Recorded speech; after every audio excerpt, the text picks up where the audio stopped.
Right සුබ සන්ධ්‍යාවක් වේවා සියලුම දෙනාට මම මේ අවස්ථාවට ඔයගොල්ලෝ එක සම්බන්ධ වෙන්නේ බස්නාහිර පළාත් කෘෂිකර්ම අමාත්‍යාංශය නියෝජනය කරමින්.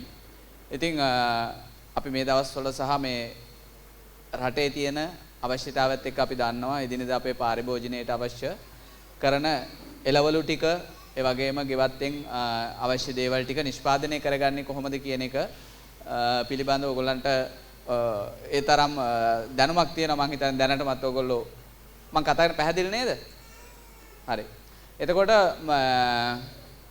අපි දැනටමත් දන්නවා සාමාන්‍යයෙන් මෙතන ගෙවතු වගා කරන අය ඉන්නේ කවුද? හරි. එතකොට අපි දැනටමත් ගෙවතු වගා කරනවා නම් අපි දන්නවා කොහොමද අපේ ඒකට ඕන දේවල් ටික යොදන්නේ ඒ වගේම එහි ආදායමක් ගන්නෙ කොහොමද කියන එක පිළිබඳව. මම ඇත්තටම ගෙවතු වගාවේදී කරන දේවල් වලට කලින් අපි ගෙවත්ත කියන එක අපි විශේෂයෙන් අපි තියාගෙන ඉන්නේ ටිකක් පිළිවෙලට.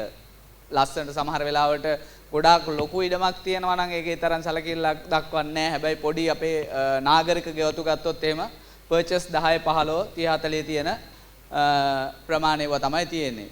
එතකොට මෙන්න මේ වගේ පුංචි ගෙවත්තක් ගත්තොත් එහෙම අපි මේ ගෙවත්ත අපි හැම වෙලාවෙම ඊටමත් මල් වවලා එහෙම නැත්නම් ඊටමත් පිළිවෙලට පිරිසිදුව තියාගන්න අපි උත්සාහ කරනවා. එතකොට ඇත්තටම ගොඩක් අය මේ ගෙවතු වගාවේදී යොමු වෙන්න විශේෂයෙන් එළවලු සහ වගේ දේවල් වත්තේ වගා කරන්න පොඩි අකමැත්තක් දක්වනවා තමන් මේ හදාගෙන තියෙන ඉඩමේ ලස්සන නැතුවේයි කියලා. එහෙම ප්‍රශ්නයක් තියෙනවා.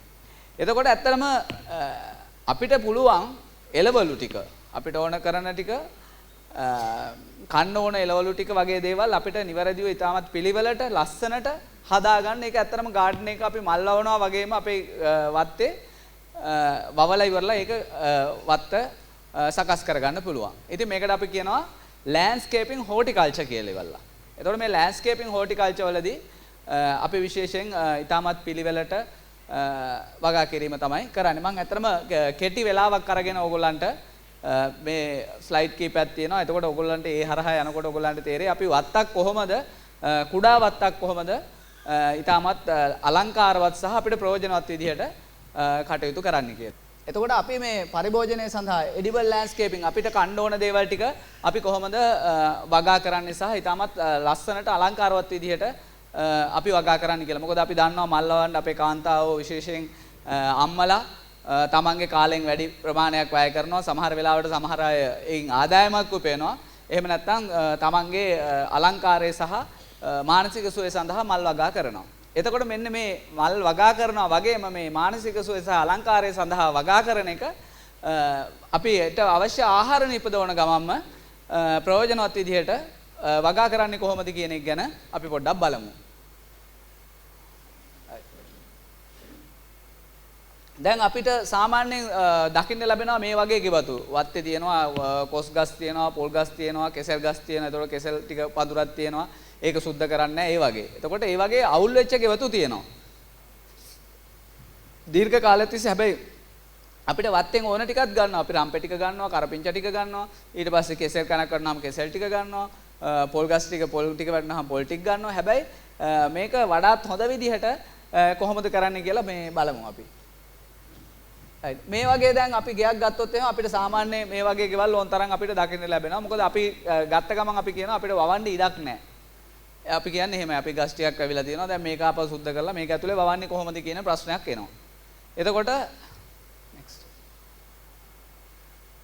right මේ වගේ වත්තක්. එතකොට මේ වත්තේ ඕන තරම් ඉඩ තියෙනවා. දැන් අපි ගත්තොත් එහම අර පළවෙනි එකේ තියෙන වත්තම තමයි මේ දෙවෙනි අවස්ථාවේ තියෙන්නේ. ඒ වත්ත කොහොමද මනමින් සංවිධානය කරලා තියෙන්නේ කියලා ඉවරලා. එතකොට අපි අවශ්‍ය විදිහට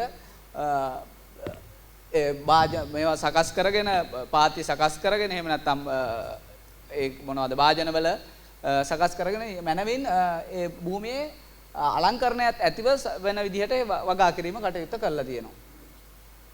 මෙතනත් එහෙමයි. එතකොට දැන් අර පළවෙනි එකේ තියෙන ඉඩමම තමයි මේ දෙවෙනි එකේ තියෙන්නේ.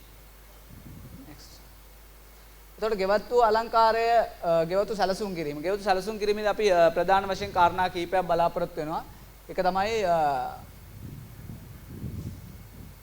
ගෙවතු සැලසුම් කිරීමේදී අපි වටපිටාව ඉස්සල්ලාම අපේ ගෙවත්ත ආවට වටපිටාව කොහොමද කියන එක අපි හොඳින් නිරීක්ෂණය කරනවා. ඒක තමයි එකක් අපි බලනවා සෙවණ තියනවාද. එහෙම නැත්නම් වැඩිපුර හෙවණේ නිසා තියෙන විවාදද. එහෙම නැත්නම් පොළවේ ස්වභාවය, වැලි පොළවක්ද, වතුර තියනවාද. වතුර ගොඩක් වතුර සමහර පොළවල් තියෙනවා. වතුර ප්‍රමාණයක් නිතරම රැඳී හිටිනවා. එතකොට ඒ වගේ පොළවක්ද. එහෙම කියන එක. ඊට පස්සේ ඒ භෝග වගාවට ඕන කරන සාධක අපේ පොළවේ තියෙනවාද? සමහර වෙලාවට වැලි පොළොවක ගොඩක් දේවල් හදන්න බෑ. එතකොට අපි මේ පොළොව කොහොමද සංවර්ධනය කරගන්නේ කියන එක පිළිබඳව අපිට අවබෝධයක් ගන්න පුළුවන්. ඊට පස්සේ තමයි අපි සැලසුමක් සකස් කරනවා අපේ වත්ත කොහොමද අවශ්‍ය විදියට අපි සකස් කරගන්නේ කියලා.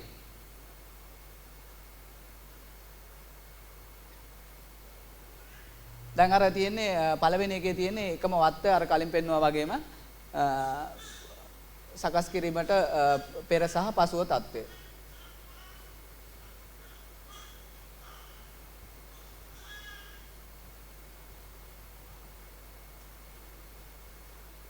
ඔයගොල්ලන්ට මේක කියව ගන්න පුළුවන්. එතකොට ඔයගොල්ලන්ට පුළුවන් ගෙවත්තේ වැටමායින් ගෙවිඳුල ගෙවත්තේ පිටිපස පෙදෙස කුණු දමන ස්ථාන වගේ දේවල් බලපුවාම හොඳට නිරීක්ෂණය වෙනවා. එතකොට වැටමායිම වැට තියෙන්නේ කොහෙද වතුර තියෙන්නේ කොහෙද කියන ඒවා අපි නිරීක්ෂණය කරනවා මුලින්ම. ඊළඟට දැන් මේ අර කලින් චිත්‍රයේම තමයි මේ පින්තූරේම වඩාත් අපි වගා කරලා අපිට ඕන විදිහට අපිට අවශ්‍යතාවයේ අනුව දැන් මේකේ තියෙනවා කහ දාලා තියෙනවා ඊට පස්සේ බණ්ඩක් හදාලා තියෙනවා. එතකොට ඒ ඉඩමමයි. එතකොට ඒ ඉඩම අපි හිතනවා අපේකේ වගා කරන්න බෑ කියන ඒ ඉඩම අපි වගා කිරීම සඳහා යොදාගෙන තියෙනවා. එතකොට ගෙවත්තේ වගා කරන්න ඕන සාධක අපි මුලිනුත් කතා කරා. එතකොට භූමියේ පිහිටීම, පසේ ස්වභාවය, ජල වහනය හා ජල සම්පාදනය, හුලං හමන දිශාව, හිරු එළිය වැටෙන විදිය, පවතින ස්වභාවික සාධක, ජලය රැඳෙන ස්ථාන, ගල්වැනි දෑ, ඒ වගේම නිවසේ පිහිටීම කියන එකත් අපිට වැදගත් වෙනවා මේ ගෙවත්තක් අපි ඩිසයින් කරනකොට. එතකොට අපි ඇත්තටම කොහොමද සැලැස්මක් සකස් කරගන්නේ? අපි මම මේ කෙටියෙන් ඔයගොල්ලන්ට ඉතාමත් වේගෙන් මේ ටික කියාගෙන යනවා නිකන් සරල දේවල් ටිකක් නිසා තේරෙන්නේ නැත්නම් කොහේ හරි තැනක් තියෙනවා නම් අත උස්සලා අහන්න. මම එතකොට කියන්නම්. හරි? මොකද වෙලාව පිළිබඳ ප්‍රශ්නයකුත් තියෙනවා. එතකොට පළවෙනි එක තමයි අපි ගෙවත්තේ තියෙන දේවල් අරගෙන අපි දල සැලැස්මක් හදා ගන්නවා. නිවස කොහෙද තියෙන්නේ? වැසිකිළිය කොහෙද තියෙන්නේ? ප්‍රධාන ස්ථීර භෝග ගස් ටික කොහෙද වැවිලා තියෙන්නේ? එතකොට වෙන තවත් මොනවා හරි මඩු මොනවා හරි තියනවාද? සෙවණ තියනවාද කියලා ඉවරලා ඒක අපි ස්කෙච් එකක් ඇඳ ගන්නවා කොලයක. ඊට පස්සේ අපිට පුළුවන් අර දැන් අර මුලින් ඔයගොල්ලන්ට මම පෙන්වුවා වගේම ඡායාරූප ටිකක් ගන්නවා ෆෝන් එකකින් හරි අරගෙන අපිට පුළුවන් ෆොටෝස් ටිකක් අරගෙන බලාගලා ඉවරලා මේක දැන් මේ තැන් වලට මේ આવොත් හොඳයි නේද කියලා ඉවරලා. අර වගේ ඔයගොල්ලන්ට පුළුවන් ඉන්ටර්නෙට් එකේ වගේ ඕන තරම් අවස්ථා තියෙනවා. බලලා පොඩි කම්පෙයාර් කරලා ඉවරලා පොඩි ක්‍රියේට් අලුත් දෙයක් ඔයගොල්ලන්ගේ වත්ත සඳහා එකතු කරගන්න. ඊට පස්සේ ගෙවත්තේ පරිගණක ආශ්‍රිතව සැලසුමක් හදා ගන්න පුළුවන්. එහෙම නැත්නම් ඔයගොල්ලන්ට නිකන් ෆොටෝ ටිකක් ගන්නවා නම් ෆෝන් එකකින් හරි බලා ගන්න පුළුවන්. හරි? එතකොට ඊළඟ එක තමයි ගෙවත්තේ ඡායාරූප කිරීම, මුද්‍රණය කිරීම. මේ ඇත්තටම දරුවන්ට කරපු දේශනයක්. ඔයගොල්ලන්ට ඇත්තටම පහසුවෙන් ගෙවත්තේදී අපිට කරගන්න පුළුවන් දේ අපිට කොලයක් අරගෙන ඒකට ස්කෙච් එකක් ඇඳගෙන අපේ මායින් ටික සහ මේ අපේ ස්ථානයන් ටික ලකුණු කරගන්න එක. එතකොට මේ තියෙන්නේ මේ වගේ සකස් කරගත් එකක්. ඒකේ ලින්ද තියෙනවා නිවස, වැසිකිළිය, පොල් ගස් ටික, ලොකු ගස් ටික, ස්ථීර ගස් ටික සහ නිවසට එන මාර්ගය එහි සඳහන් කරලා තියෙනවා. රයිට්. එතකොට අපි ඊළඟට අපේ සැලැස්ම අර ඉඩමෙම අපේ සැලැස්ම අපි සකස් කරගන්නවා. අපි කොයි තැන් වලටද මේක දාන්නේ කියලා. අපි දන්නවා සමහර දේවල් වලට වගා කරනකොට එළවලු වගේ දේවල් වලට අවුව ඕන. එතකොට මේ අවුව තියෙන ඒවා ඊට පස්සේ සමහර දේවල් තියෙනවා හෙවණේ වැවෙන්නේ දේවල්. දැන් කහ ටිකක් වගේ දෙයක්, ඉඟුරු ටිකක් වගේ දෙයක් දාගත්තොත් එහෙම අපිට සෙවණ තියෙන ස්ථානයක වගා කරන්න පුළුවන්. එතකොට එළවලු ටිකක් වැවුවොත් බණ්ඩක්ක ටිකක් මෑ ওই වගේ දේවල්. එතකොට මේව සඳහා යම් තරමක ඉඩක් අවශ්‍යයි. එතකොට ඒ විදිහට අපි සැලසුම සකස් කරගන්නවා. එතකොට අපි දන්නවා ලින්ද වගේ තැනක ගත්තොත් එහෙම වතුර තියෙනවා. එතකොට මේ වතුර තියෙන ස්ථානයක නම් අපිට මොනවටද යන්න පුළුවන්? පලා වගේ දෙයක් අපිට ඒ ස්ථානේ වගා කරගන්න පුළුවන්. එතකොට මේක ඇත්තටම මේ ඔයගොල්ලන්ට අංක විදිහට මම ෆොටෝ එකක් පුළුවන් නම් ගහගන්න නැත්නම් ප්‍රසන්ටේෂන් එකක් දෙන්නම් ඕන කෙනෙක් ඉන්නවා නම්. එතකොට මේ අපිට එක එක මේ අංක වලින් තියෙන්නේ කව්පි, කෝලියාස්, මැහිබෝග, නිවිති, මල්ලගාව, සාරණ, කොළයලවලු, මෑ, බඳුන්, පළතුරු, වගා කුළුණු, බඩේරිඟු, වම්බටු වගාව, 13, ලූණු, ගම්මිරිස්, මඤ්ඤොක්කා. right? එතකොට දැන් ඔය අපි දන්නවා නිවස ළඟ ගත්තොත් එහෙම නිවස ළඟ දැන් අපි වැට අයිනේ නිවස අයිනේ මේ මඤ්ඤොක්කා හිටියොත් මොකද වෙන්නේ? අපිට තියෙන කරදරයක් වෙනවා. එතකොට සත්තුන්ට එන්න පුළුවන්. ඒකින්ද අපි නිවස ආසන්නේට හෝ අපිට පිවිසුම ආසන්නේ අපි කුඩා ශාක. ඉතා ලොකු වෙන්නේ නැති. ඒ වගේ ඒවා ලොකු පඳුරු හැදෙන්නේ නැති ඒවා. ඒ වගේ දේවල් අපිට පාවිච්චි කරන්න පුළුවන්. එතකොට මඤ්ඤොක්කා වගේ දේවල් ලොකුවට ටිකක් පඳුරු හැදෙන ඒවා නිවසෙන් ටිකක් ඈතට වෙන්න, වැටකට මායිම් වෙන්න ඒ වගේ දෙයකට හදන්න පුළුවන්. ඊට පස්සේ අපිට වැල් භෝග විශේෂයෙන් දඹල වගේ දේවල් මෙන්න මේ වැල් භෝග වගේ දේවල් අපිට පුළුවන් ගෙනියන්න වැටමායිම දක්වා. එතකොට හැබැයි මේ ටිකක් ලොකු ඉඩම්මක් තියෙනවා නම් අපිට මේවා කොටස් විදියට වෙන් කරගෙන මෙතන සාමාන්‍යයෙන් අක්කරයට වැඩි ඉඩම් කොච්චර තියන අය ඉන්නවද වගා කරන්න පුළුවන්. හරි. දැන්ට වගා කරනවද ඔය? වගා කරනවා. අක්කර භාගෙට වගේ. හරි. පර්චේස් 10ක් වගේ. 10ට අඩු. right. එතකොට මෙන්න මේ වගේ එතකොට අපි දන්නවා දැන් ওই පර්චේස් 10ට වගේ අඩු ඉඩම් තමයි වැඩිපුර ප්‍රමාණයක් තියෙන්නේ. අර වගේ ඉඩමකට නම් ඇත්තටම ඕන් තරම් ඉඩ කඩ තියෙනවා ඉඩ කඩ වෙන් කරගෙන ඒක කරන්න පුළුවන්. ඊළඟට මේත් ඇත්තටම මේ විදිහට සකස් කරගත්ත සැලැස්මක් අපිට පුළුවන් ලෑන්ඩ්ස්කේපින් සැලසුමක් හදාගන්න. යා මේ තියෙන්නේ ඡායාරූපගත කරගෙන තමන්ගේ ඉඩමේ තියෙන වතුර බහින ස්ථාන. දැන් මේ වගේ ඒවා ඇත්තටම මේ පැති වල හරීම සුලභයි. මොකද වහිනවා වතුර වෝටර් ටේබල් එක ගොඩක් උඩයි උඩ තියෙන්නේ. ඒක නිසා මේ වගේ ස්ථාන තියෙනවා. ඊළඟට මේත් ඒ වගේ මිදුලක්. මේක තමයි සකස් කරගත්තට පස්සේ ස්වභාවය. අපි එතන හරියට මාක් කරගෙන බන්ස් ටික දාලා එතකොට වතුර ටික ගලාගෙන යන්න පොකුණු ටික හදලා ඇල හදලා එතකොට මේ භූමිය හරියටම පාවිච්චි කරලා මේ විදිහට වගා කරන්න පුළුවන්. ඊළඟට මේ තියෙන්නේ අර කලින් තිබ්බ මිදුලමයි. එතකොට අපිට පේන ඔබට පේනවා වතුර වැඩි ස්ථානයේ මොනවද තියෙන්නේ? පලා වගේ දේවල් වගා කරලා තියෙනවා. කංකුන් තියෙනවා, මුකුණු යන්න තියෙනවා. එතකොට ඒ වගේ දේවල් වගා කරලා තියෙනවා. එතකොට ඔබට පේනවා අර ඈතට යනකොට වැටෙන් එහාට යනකොට වගා කරලා තියෙන්නේ වැට ආසන්නෙන් වැල් යන ඒවා. විශේෂයෙන් දැන් ඔබට පුළුවන් මුදලක් උපය ගන්නවා නම් මේ වෙනකොට මේ දවස්වල සාමාන්‍යයෙන් බුලත් කොලයක මිල කීයක් විතර එනවද? බුලත් පිටක් කන කවුරුවත් ඉන්නවද? නෑ නේ. හරි. එතකොට බුලත් කොලයක් සාමාන්‍යයෙන් මේ වෙනකොට වෙළඳපොලේ මිල රුපියල් 8ත් 10ත් අතර ප්‍රමාණයක් වෙනවා. එක වැලක් හදාගත්තොත් සතියට බුලත් කොල 100ක් විතර කඩන්න පුළුවන්. හොඳ ආදායම් මාර්ගයක්. වත් එක වැටයින ටිකේ බුලත් වැල් 200ක් විතර හදා ගන්න පුළුවන් නම් වෙන ආදායමක් ඕනේ නැහැ. ඒ තරමට මේ වටිනාකමක් තියෙනවා. හරි. මේත් ඒ වගේ මිදුලක් අපි කොහොමද ඒක මේව කරගෙන තියෙන්නේ කියලා ඉවරලා. වෙන් කරගෙන තියෙනවා. අංක 8 එල්ලෙන වගා බඳුන් මේ විදිහට සකස් කරගෙන තියෙනවා. එතකොට මල් වගාව ඊට පස්සේ බඳුන්ගත වගාව ඒ කොටස් ඊට පස්සේ අංක 4න් ඔයගොල්ලන්ට තියෙනවා මැස්සක් විදියට ගහලා අපිට යවන්න පුළුවන් ඒවා දැන් කරවිල වගේ දේවල් වැටකොළු පතෝල වගේ දේවල් ඇත්තටම ලස්සනට ඔයගොල්ලෝ ගන්නෝරු එහෙම ගිහිල්ලා තියෙනවා නම් අර යන ප්‍රධාන පාරයිනේ ප්‍රධාන පිවිසුමේ තියෙන්නේ වැටක් ගහලා ඒ වැටට තමයි වැල් ටික යවලා තියෙන්නේ පල්ලෙහාට කරල් ටික ලස්සනට එල්ලෙනවා සහ මේ අපිට නිතර දකින්න ලැබෙනවා ඒකින්ද ආරක්ෂාවත් වැඩි ඊළඟට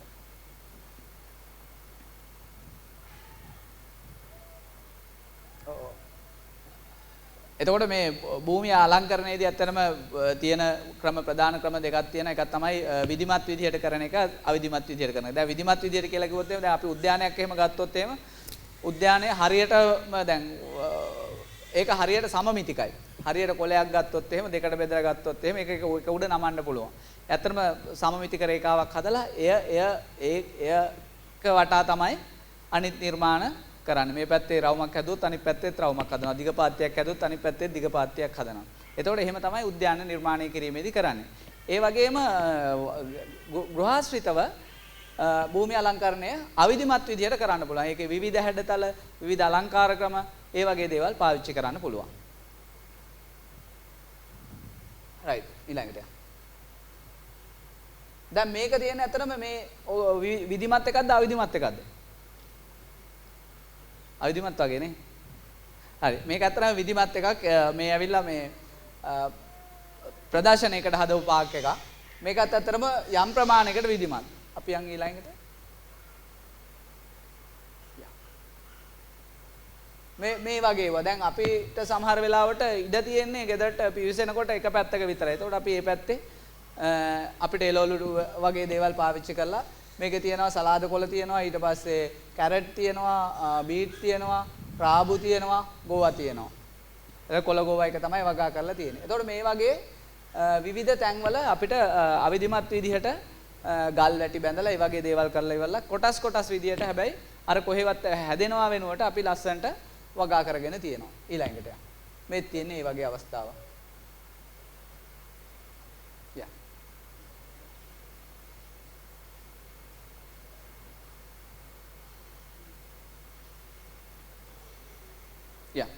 ඔයාලා බලා ගන්න මේ නිකන් මේ වගේ ඒවා තියෙනවා වොන් තරම්. දැන් මේවා කරන්නේ අර මං කිව්වේ අපි අර සමහර වෙලාවට වත්තේ තියෙන දැන් තනකොළ වවන්නේ ඇයි? මේකට එළවලු බෝග අනම්මනම් ගවුවාම ඒක පිළිවෙලකට හැදෙන්නේ නැහැ. එක එක තැන්වල එක එක විදියට තියෙන. වැටක වැලක් හිටෙව්වොත් එහෙම එකට දවසක් හැදිලා මැරලා යනවා. ඊට පස්සේ භූමිය පාළු වෙනවා. ඒකින්ද අපි කරන්නේ මේ මොකවත් ඕනේ නැහැ කරලා ඉවරලා තනකොළ ටිකක් අල්ලලා දානවා අපිට තියෙන එකම ඉඩම් කොටසේ. මේ ඇත්තටම සාමාන්‍ය ගෙවැත්තක ආකෘතියක්. ඒකේ ඇත්තටම නිවස තියෙනවා. එතකොට නිවස ගත්තාම නිවසේ ආශ්‍රිතව දැන් අපේ සාමාන්‍ය වතු වල කොස් ගස් තියෙනවා. මේ පැති වල ගොඩක් හැදෙනවත් එක්කනේ. ඊට පස්සේ දෙල් ගහක් නිවස ආශ්‍රිතව මල් ටිකක් තියෙනවා. ඊට පස්සේ ගව ගාල කෙසෙල් පඳුරක් වගේ දේවල්. ඊට පස්සේ පලා වර්ග, අල වර්ග, කුකුල්ලු හදනවා. මේ ඇත්තටම ගමක වගේ අවස්ථාවක් තියෙන්නේ. කුකුල් කොටුවක්, ගව ගාලක් වගේ දේවල්. නිවසක සාමාන්‍යයෙන් ගැමි නිවසක අක්කරයක දෙක වගාවක තියෙනවා. මොකද මේක හරියම මේ ස්වයංපෝෂිතයි. ඒ කියන්නේ එකක් ආහාර වශයෙන් ගොවියට නිෂ්පාදකයාට දෙනවා. ඒ වගේම බිමට ඕන පොහොර ටිකත් මේක ඇතුළේම නිෂ්පාදනය කරගන්නවා. අපි දන්නවා කොම්පෝස්ට් ටික තියෙනවා. හරකගෙන් එන ගොම ටිකයි මේ මුත්‍රා ටිකයි ඒකත් ආපහු වගාවට යොදනවා. අනිත් පැත්තෙන් කුකුලා කිකිලියගෙන් බිත්තර ටික එනවා. ඒගොල්ලන්ගේ පොහොර ටික වගාවට යොදනවා. මේක ඇත්තටම ඒක ඇතුළේම චක්‍රීය වෙන පද්ධතියක්. මේත් අර වගේ වත්තක් අපිට විදිහට වෙන් කරගෙන අපිට තියෙනවා මේ තියෙන්නේ ඇවිල්ලා පර්චස් 10ක ප්‍රමාණය වියලි කලාපීය ගෙවත්තක ආදර්ශ සැලසුමක්. ඒකේ කෙසෙල් තියෙනවා, අල වර්ග තියෙනවා, එතකොට ඖෂධ වර්ග තියෙනවා, ගහක් අඹ ගහක් සාමාන්‍යයෙන් තියෙනවා වත්තක.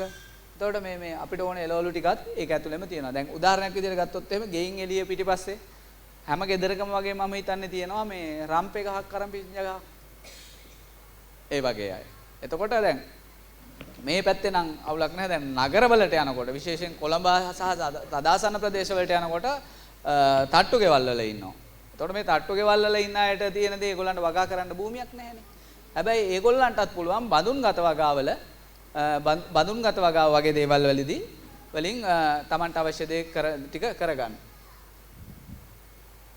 යා.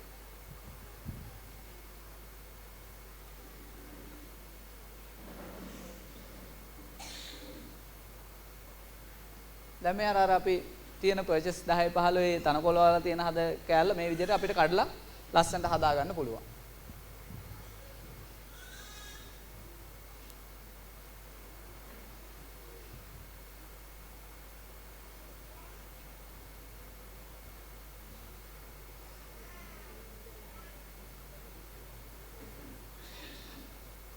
Right. Ciao, presente.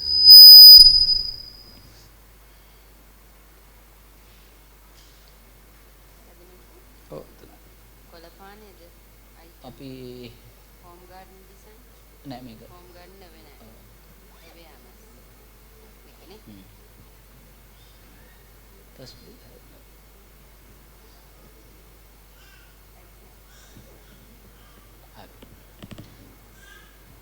එතකොට මේ මම ඇත්තටම අර මුල් ටික කිව්වේ ඔයගොල්ලන්ගේ වත්තත් එක්ක අපි කොහොමද මේ තියෙන ඉඩමත් එක්ක අපි කොහොමද ඩිසයින් කරගන්නේ අපේ වගාව කියන එක. එතකොට ගෙවතු වගාවක් කියන්නේ අපි වටේ තියෙන අපේ නිවස ආශ්‍රිත පරිසරය. ඒක කොහොමද වගා කටයුත්තක් කරගෙන අපේ ආර්ථිකයට හෝ නිවසේ පැවැත්ම සඳහා දායක කරගන්නේ කියන එක. එතකොට ඊළඟට එතකොට ගෙවතු වගාවේ ප්‍රතිඵල විදිහට අපිට මොනවද හම්බෙන්නේ?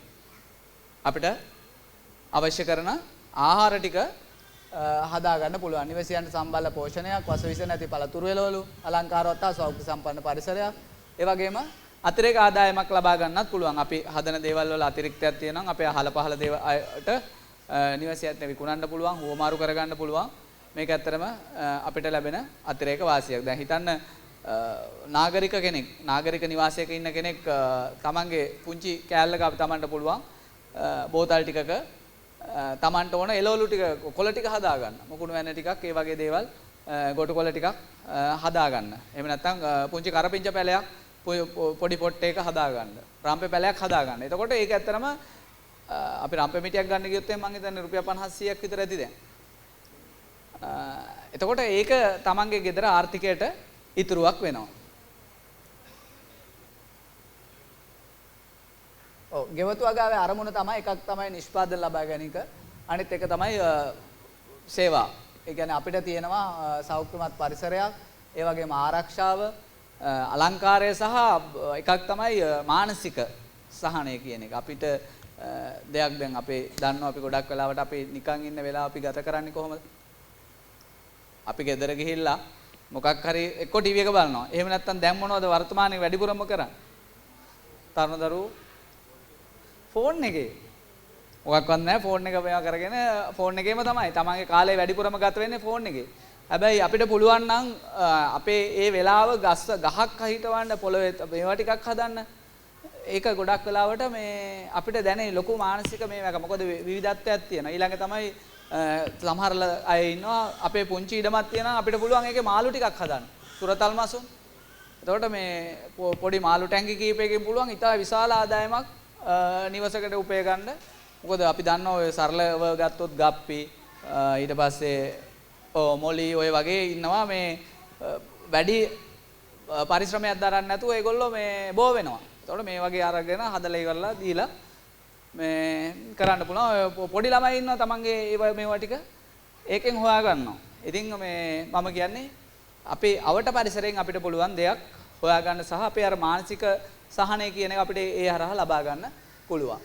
ඊට පස්සේ ඔව් මේක තමයි වෛද්‍ය පරීක්ෂණ ආයතනයේ නිර්දේශය. සාමාන්‍යයෙන් අපේ දවසට කරන්න ඕන පරිභෝජන ප්‍රමාණය එළවලු සාමාන්‍යයෙන් ග්‍රෑම් 150 200ත් අතර, පළතුරු 150 ග්‍රෑම් 200ක්, සහල් පාන් ධාන්‍ය අල වර්ග ග්‍රෑම් 300ත් 550ත්, කිරි හා කිරි ආහාර මිලිලීටර් 100ත් 200ත් අතර, මස් මාළු බිත්තර අවියලි ඇට වර්ග ග්‍රෑම් 100ත් 200ත් අතර. මේකෙන් ඇත්තටම අපි මෙහෙම බැලුවොත් මේකෙන් සෑහෙන ප්‍රමාණයක් අපිට හදන්න බැරි වෙයි. කිරි හදා ගන්න බැරි වෙයි. සමහර අපේ පුංචි වත්තක නම් අපිට හරකෙක් හදන්න බෑනේ.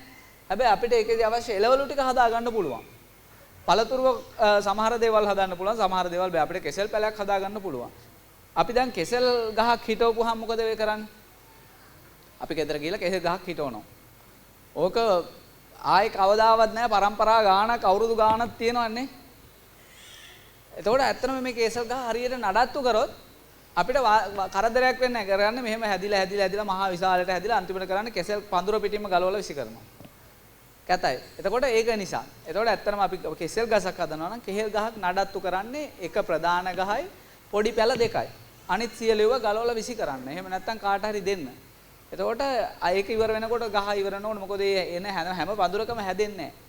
ඊට පස්සේ ගහෙන් ඇති වැඩකුත් නැතු වෙනවා. ඒකින්ද එක පඳුරක ගස් තුනක් වෙන්න ලොකු පහයි පොඩි පැල දෙකයි තියාගන්න ලොකු මැද්දෙන් ඵලයයි පොඩි පැලයි. එතකොට අරකේ කඳේ කැන වැටෙනකොට ඊළඟ එක පීදිනවා. එතකොට ඒක ගලවලා ඉවත් කරා තව එකක් එනවා. හරි ඊළඟට. එතකොට 5 දිනක් යුතු පවුලක් සඳහා ආහාර සපයා ගැනීමට සිටිය යුතු භෝග ප්‍රමාණය. සාමාන්‍යයෙන් එළවලු ගත්තොත් බටු පැල ගෙදරට 6ක් 8ක්, තක්කාලි ගස් 5ක් විතර, බණ්ඩක්කා 6ක් 8ක්, මැසි භෝග ඒ කියන්නේ මැස්සක් ගහලා අපි යවනෙව්වා, මෑ කරල්, ඊට පස්සේ මොනවද? පතෝල, වැටකොළු වගේ දේවල් ඒ වගේ වෑන් සාමාන්‍යයෙන් 2ක් විතර තියාගත්තා නම් ඇති. එතකොට අනිත් ඒවත් අමු මිරිස් ගස් 10ක්, දඹල වැල් 2ක්, කෙසෙල් නම් අලු කෙසෙල් එකක් වගේ. ඊට පස්සේ එළවලු කොළ එළවලු විදියට මුරුංගා ගහක්, කතුරු මුරුංගා ගහක් හදා ගන්න පුළුවන් මුරුංගා ගහක්. ඊට පස්සේ ගොටු කොළ, කංකුම් වගේ දේවල්, පාත්ති වගේ දේවල් කීපයක් හදා ගන්න පුළුවන්. ඊට පස්සේ ඊළඟට අල වර්ග ගත්තොත් එහෙනම් බතල, මඤ්ඤොක්ක, කිරියල් වගේ දේවල් අපේ ඉඩමක හදා ගන්න පුළුවන්. අපිට දැන් බතල වගේ දේවල් ගත්තොත් එහෙම භාජනයකට දාලා පොට් එකක හදා ගන්න පුළුවන්. ඊටමත් ඉක්මනට සහ හොඳ අස්වැන්නක් ලබා ගන්න පුළුවන්. ඉස්සරහට මම ෆොටෝස් තියෙනවා පෙන්නන්නම් ඒවා. ඒතකොට මේ තමයි ඔය විවිධ අල වර්ග අපිට දක්නට ලැබෙන.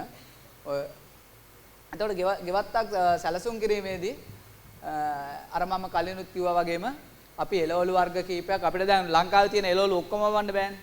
අපේ පරිසරයේ අපිට ගැළපෙන එකක් වෙන්න ඕන. එතකොට ඒක වවන්න බැයි නම් සමහර වෙලාවට ඒක තේරෙන්නේ මේ වෙන තැනක හදන්න බෑ. එතකොට අපේ පරිසරයේ වැවෙන අහල පහල ගෙවල් වල වැවෙන භෝග මොනවද කියලා බලලා ඒ වගේ දේවල් ලංකාවේ දැන් බණ්ඩක්ක වගේ දේවල් හැමතැනම වවන්න පුළුවන්. මෑ කරල් ටික ඕන තැනක හදන්න පුළුවන්. එතකොට දැන් නුවරඑළිය හැදෙනවා මෙහි ගෙනල්ලා හදන්න ටිකක් අමාරුයි. රාබු වගේ දේවල් රාබු හදන්න පුළුවන් ලංකාවේ ඕන තැනක. රාබු වලත් අර බෝල රාබු එක නෙමෙයි බීරලු එක හදන්න පුළුවන් ඕනම තැනක. ඊටමත් දවස් 45ක් යනකොට ගලවලා අස්වැන්න ගන්න පුළුවන්. එතකොට අපිට ගැළපෙන එළවලු වර්ග කීපයක්. ඊට පස්සේ පළතුරු වර්ග අපි සාමාන්‍යයෙන් වතු වල තියෙනවා. peer ගහක් හරි peer ගෙඩියක් හරි වත්තක තියෙනවා නම් ඒක ඇත්තටම අපි දැන් ලංකාවේ තියෙනවානේ පළතුරු වර්ග ඉතා විශාල ප්‍රමාණයක් තියෙනවා. ඌණු උපයෝගී පළතුරු කියලා කියන්නේ. ඒවා ඇත්තටම අපි කනවා තමයි. උනාට අපි පළතුරු විදියට සලකන්නේ නැහැ. දැන් අපි පළතුරු විදියට අපි සලකන්නේ මොනවද?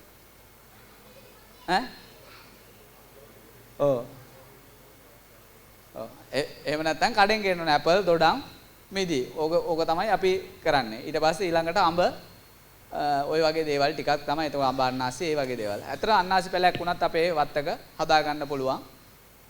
එතකොට මෙන්න මේ වගේ අපිට ඕන පළතුරු ටික අපි ගස් කීපයක් වත්තක හදා ගන්න පුළුවන්. ලොකු ඉඩම් නැත්තම් පුංචි ඉඩමක නම් සමහර වෙලාවට බඩ් කරපු ගස් තියෙනවා. පොඩි ශාක. එතකොට ගහක එක දොඩම් ගහක් ගත්තොත් දොඩම් ගහක් ගත්තොත් එහෙම එක වාරයකට ගෙඩි 10ක් 15ක් ප්‍රමාණයක් හදා ගන්න පුළුවන්. ඊටමත් හොඳයි සහ මේ සෞඛ්‍ය ආරක්ෂිතයි. එතකොට මේ දැන් තියෙන දේවල් අපිට පාවිච්චි කරන්න පුළුවන්. ඊට පස්සේ අල බොක් ගත්තත් කිරියාල, වැල්ලල, බතල, මඤ්ඤොක්කා, ඖෂධහ, කුළුබඩු. ඊට ඖෂධහ කුළුබඩු විදිහට ඉඟුරු, කහ, කරපිංචා, සේර, රම්පේ වගේ දේවල් හදා ගන්න පුළුවන්. අතන මේවා ටික හදා ගන්න එකෙන් අපිට මේ නිවසට ලොකු ඉතුරුවක් කරගන්න පුළුවන්. මම අර කලින් කිව්වා වගේ මේක සාර්ථක කරගන්න අපිට තියෙනවා අපි භෝග තෝරා ගැනීම, ඊට පස්සේ තවාන් පාලනය සහ උපක්‍රම, ඊට පස්සේ කාබනික පොහොර භාවිතය, පලිබෝධ පාලනය, ඒකාබද්ධ ගොවිතැන් ක්‍රම යොදා ගැනීම, පාංශුවා ජල සංරක්ෂණය, ගෙවත් වැඩ දියුණු කිරීම හා නව තාක්ෂණයන් යොදා ගැනීම. ඕවා තමයි සාමාන්‍යයෙන් කරන දේවල්. ඇත්තටම ගත්තොත් එහෙම අපි දැන් ගෙවදරක වගා කරනකොට අපි අංකු ඊළඟ ස්ලයිඩ් එකට. හරි මේ විවිධ භෝග අපි දැන් ඔයගොල්ලන්ට අපි වගා තෝරගනිද්දී අපි දන්නවා සෙවන සහිත ඉස්සර දැන් මම අර ඉස්සෙල්ලත් කිව්වා අපේ පරිසරයට ගැලපෙන්නේ මොනවද කියන එක අපි තෝරගන්න ඕනේ කියලා වෙලා. එතකොට සෙවන සහිත ස්ථානයක නම් අපිට පුළුවන් කිරියල ගොටුකොළ වගේ දේවල් පාවිච්චි කර වවන්න පුළුවන්. එතකොට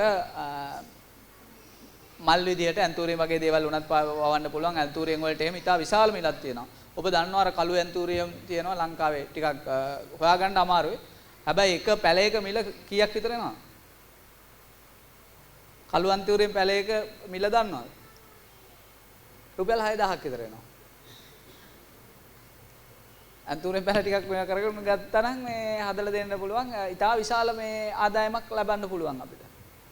එතකොට මේ ඒ වගේ ඊට පස්සේ තෙතමනේ තියෙන ස්ථාන අපි දන්නවා ගෙදර කුස්සිය ආසන්නෙන් ඒ වගේ තැන්වල අපි රම්පේ ටිකක් ඒ වගේම කොහිල කංකුම් වගේ දේවල් වගා කරනවා. ඊට පස්සේ වැට ආශ්‍රිතව අපිට පුළුවන් මුරුංගා වැල්දොඩම් දඹල වගේ දේවල් යොදා ගන්න. එතකොට ජල සම්පාදනය කළ නොහැකි ස්ථානවල අපිට පුළුවන් ස්ථීර භෝග වගේ දේවල් වගා කරන්න. අපි දන්නවා දැන් මේ අපේ වැට තියෙන්නේ. වැට මායිමේ අපිට පුළුවන් පුවක්ගස් ටිකක් වවන්න. වැටට පුවක් ටිකක් පුවක් වැටක්. ඒතර පුවක් පැල පුවක් ටිකක් ගෙනලා දැම්මහම සාමාන්‍යයෙන් පුවක් ගහක් අවුරුදු 3ක් අතර කාලෙදී පූදිනවා. දැන් පුවක් ගෙඩියක් කීයද? එතකොට ඒ වගේ දේවල් අපිට කරන්න පුළුවන්. ඊට පස්සේ ලිඳාසල කොහෙල කංකුම් වගේ දේවල් හදා ගන්න පුළුවන්. බෑවුම් සහිත ස්ථානවල අපිට පුළුවන් ඒ බෑවුමේ ස්වභාවය බලලා ඉවරලා සේර වගේ දේවල් වැටි විදිහට වගා කරන්න සහ වගා කරලා ඇත්තටම එළියට ලබා දීලා වෙළඳපළට දීලා ඉවරලා මුදලක් උපය ගන්න සහ අපිට පරිභෝජනයේ අවශ්‍යතාවය සඳහා පාවිච්චි කරන්න.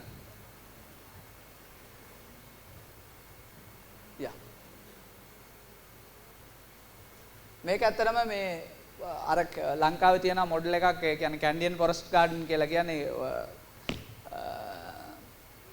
උඩරට විශේෂයෙන්ම මාතලේ වගේ ප්‍රදේශ ආශ්‍රිතව තියෙනවා. ඒ වැටෙන හිරු එළියේ සියලුම ස්තර කවර් කරගෙන ආලෝකයේ අවශ්‍යතාවය ප්‍රයෝජනයට ගනිමින් වගා කටයුතු කරනවා. එතකොට ඇත්තටම ඉහළම ස්තරයේ තියෙනවා පොල් වගේ දේවල් ගොඩක් උඩට යන ඒවා පොල් දූරියෙන් වගේ ඒවා. ඊට පස්සේ වියන් ස්තරයේ දෙවෙනි ස්තරය. ඊට පස්සේ ඊළඟට වායව ස්තරය යනවා. ඒකට යන ගම්මිරිස් වගේ දේවල්. ඊට පස්සේ ඊටත් යටට යනකොට අපිට පුළුවන් භූමියේ හරියේදී තව ඔය වැඩෙන දේවල් එනසල් වගේ දේවල් වගා කරන්න පුළුවන්. ගොටුකොළ කෝමාරිකා වගේ දේවල් අපේ සෙවනේ මේ වගා කරන්න පුළුවන්. මේ තියෙන ඇතරම වගාව සඳහා ඉඩකඩ සීමිත භූමිය නොමැති ස්ථානවල ගැලපෙන වගා ක්‍රම. අපේ ගෙවල් වල අපිට ඉඩ මදි වගේ නම් අපිට පුළුවන් වගා කුළුණක් හදා ගන්න. එතකොට වගා කුළුණක අපි වගා කුළුණක් හදා ගන්න විදිය ගැන කිව්වොත් එහෙම ඔබට පුළුවන් බැරල් එකක්. එහෙම නැත්නම් දැලක්. කොටු දැලක් අඟලේ කොටු දැලක් රවුමට හදලා ඉවරලා ඒකට කොම්පෝස්ට් සහ කොහොබත් වගේ දේවල් පස් එක්ක එකට එක අනුපාතයට පුරවලා ඉවරලා ඒක පුරවලා වටේට පැල ටික හිටවන්න. මේක වගා කුළුණක් විදිහට මම හිතන්නේ මේවා ගැන ඇත්තටම ඔබගොල්ලෝ දැනටමත් අහලා තියෙනවා 100ක් වතාවක් විතර. ඒකින්ද මම මේ වැඩිපුර විස්තර කරන්න යන්නේ අපේ වෙලාවත් එක්කම. එතකොට ඕගොල්ලන්ට තව වැඩිපුර තොරතුරු නම් මට කතා කරන්න මම මේ විස්තර දෙන්නම්. ඊට අමතරව YouTube එකේ මේ වගා කුළුණක් හදාගන්න විදිහෙම YouTube ආශ්‍රිතව ඕන තරම් තියෙනවා. ඉතින් අපේ දරුවෝ ඉන්නවා හැමතැනම ඕගොල්ලෝ වැඩිපුර ෆෝන් පාවිච්චි කරනවා. ඒ වෙලාව ඒ වගේ දේවල් වලට පාවිච්චි කරන්න සියලු දේවල් ඒකෙන් ගන්න පුළුවන් සහ වගා කුළුණක් වගේ දෙයක් ආශ්‍රිතව හදාගත්තොත් එහෙම අපිට අර පොළව භූමියේ වර්ග මීටර ගාණක් යන එක උඩ අතර තිරස් වගාවකින් ලබා ගන්න පුළුවන්. ඇත්තට මේ වගේ වගා කුළුණු වගේ දේවල් අපිට පාවිච්චි කරන්න පුළුවන්.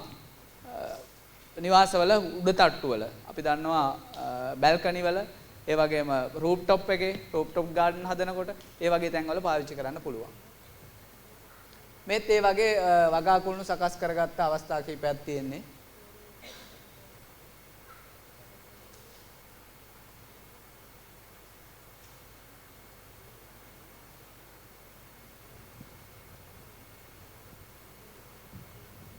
කලින් එකට යන්න. දැන් මේ තියෙන නාගරික නිවාසයක කොහොමද වගා කටයුතු කරලා තියෙන්නේ කියලා ඇත්තටම තමන්ගේ වහලේ උඩ සඳලු තලේ එහෙම නැත්නම් රූෆ් එකේ වහලේ වගා කරලා තියෙනවා පොඩි net house එකක් ගහගෙන.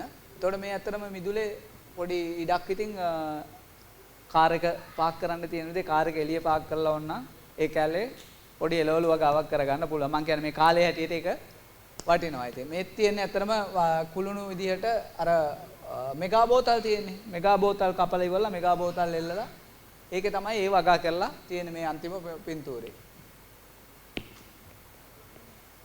මේ පන්දලම් භාවිතයෙන් වගා කරලා තියෙන ඔය තියෙන ගෙදරකට පිවිසෙන මාර්ගය දෙපැත්තෙන් මෙහෙම කණු හිටවලා ඒකට තමයි කරවිල වැල් ටික මෙහෙම යවලා තියෙන්නේ.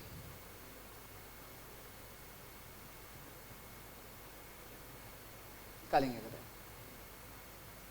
දැන් මේ තියෙන්නේත් ඇත්තරම ඕගොල්ලන්ගේ ගෙවල් වල ඉවත දාන දේවල්, අයිස්ක්‍රීම් බකට්, කොකා කෝලා බෝතල්, එතකොට රෙජි ෆෝම් බොක්ස්, එහෙම නැත්නම් ප්ලාස්ටික් කෑන් පාවිච්චි කරලා ඉවරලා දැන් සමහර තැනක පුළුවන් අපිට පොළවේ වගා කරන්න බැයි නම් වතුර වගේ තියෙනවා නම් නිතරම වතුරට යට වෙන භූමියක් නම් අපිට පුළුවන් අර වගේ වගා කරන්න. දැන් හිතන්න මිරිස් ගස් 5ක් හදාගත්තා කියලා ඉවරලා. අපි මිරිස් අනිවාර්යෙන් කනවනේ ගෙදර. එතකොට මිරිස් කිලෝ එකක් කීයද අම්මා මේ දවස්වල? ඈ 2000යි. වේලිච්චා. ඔව් එතකොට කොහොමත් රුපියල් 1000කට ආසන්න ප්‍රමාණයකට කොහොමත් හැමදාම අවුරුද්දේ කාලයකට ওই ගානට යනවා. දැන් මේ වෙනකොට නම් ඊටත් වැඩි. එතකොට අපිට පුළුවන් පිපිඤ්ඤා වැලක් හදාගන්න, පිපිඤ්ඤා වැලක් හදලා ඉවරලා ඒක පොළොව දිගේ නෙමෙයි ඉහළට යවන්න පුළුවන්. එතකොට මේ සාමාන්‍යයෙන් වැලකින් කිලෝ 3-4ක් ගන්න පුළුවන්. වැඩේ තියෙන ඉතින් හැමදාම නෑ. ඒක ටික කාලයක් යනවා. ඒක ඉවර වෙනකොට තව ඇටයක් දාලා ඒකක් පැල කරගන්න. දැන් කරවිලක වැලක් හදාගත්තොත් එහෙම කරවිල වැලක් සාමාන්‍යයෙන් අවුරුද්දකට වැඩි කාලයක් තියාගන්න පුළුවන්. අවුරුද්දක් දෙකක් වගේ කාලයක් හරියට මේවා කරොත් තියාගන්න පුළුවන්. වතුරේ යට වුණේ නැත්තම් ඉතා දීර්ඝ කාලයක් ඒ අස්වැන්න ගන්න පුළුවන්. මේත් ඒ වගේ අපිට පේනවා කලින්. දැන් මේ තියෙන අතරම මේ පළතුරු වර්ග අපි දන්නවා මසන් ඊට පස්සේ ජම්බු දිවුල් ඒ වගේම මේක නම් පැහැදිලි නෑ මං හිතන්නේ වෙරළු වගේ එකක්. ඔව්. එතකොට මෙන්න මේ වගේ අපිට ඕන මේ වගේ බඳුනක පුංචි බඳුනක පැලක් ගෙනල්ලා ඉවරලා වගා කරොත් එහෙම ඊටමත් වේගයෙන් ඉක්මනින් ඵල දරනවා.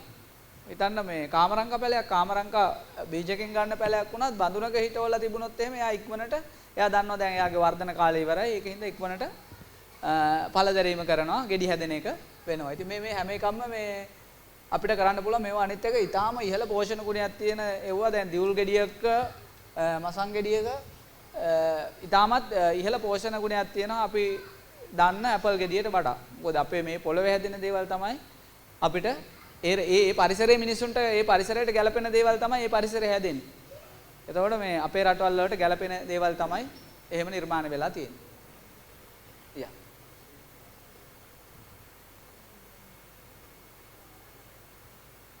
දැන් මේවා අර මම කලින් කිව්වා වගේම අපිට දැන් භූමිය සකස් කරගැනීමේදී අපිට පුළුවන් පොල්ලෙලි විශේෂයෙන් පොල්ලෙලි වගේ දේවල් පාවිච්චි කරන්න පාත්ති සකස් කර ගැනීම. මේ පොල්ලෙලි පාවිච්චි කිරීමේදී තියෙන එක වාසියක් තමයි මේ පොල්ලෙලි වලට අපි දාන වතුර හැම උරා ගන්නවා. උරා ගත්තාට පස්සේ ඒකේ සෑහෙන කාලයක් තියෙනවා තෙතමනේ ගහට අවශ්‍ය තෙතමනේ ලබා දීම මේ ආශ්‍රිතව කරනවා. මේත් ඒ වගේ පොල්ලෙලි වගා යොදාගෙන අවශ්‍ය පාත්ති සකස් කරගෙන තියෙන ආකාරය.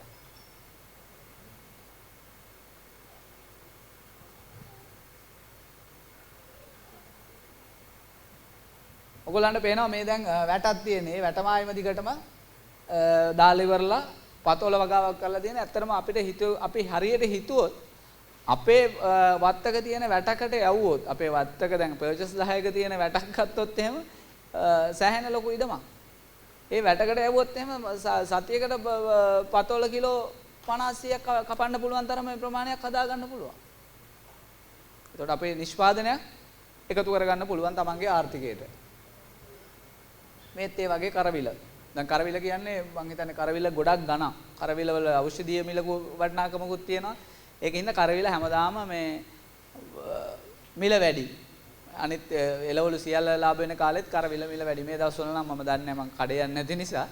ඒකට මේ කොහොමත් එළවලු ගණන් කියලා අපි දන්නවා.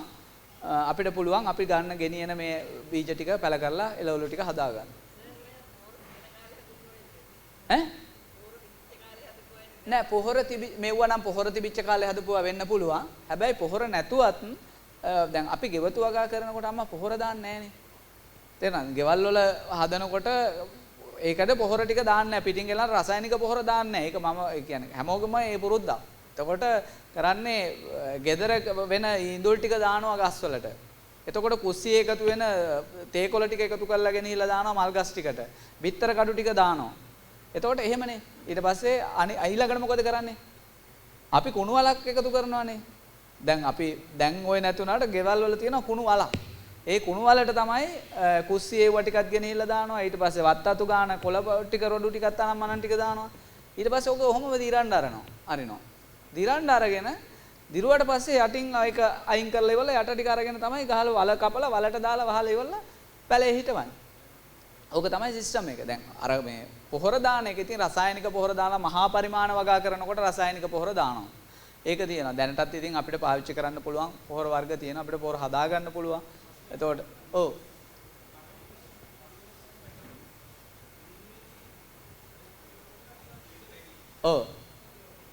මට පැහැදිලි වුණේ නැහැ තරම්.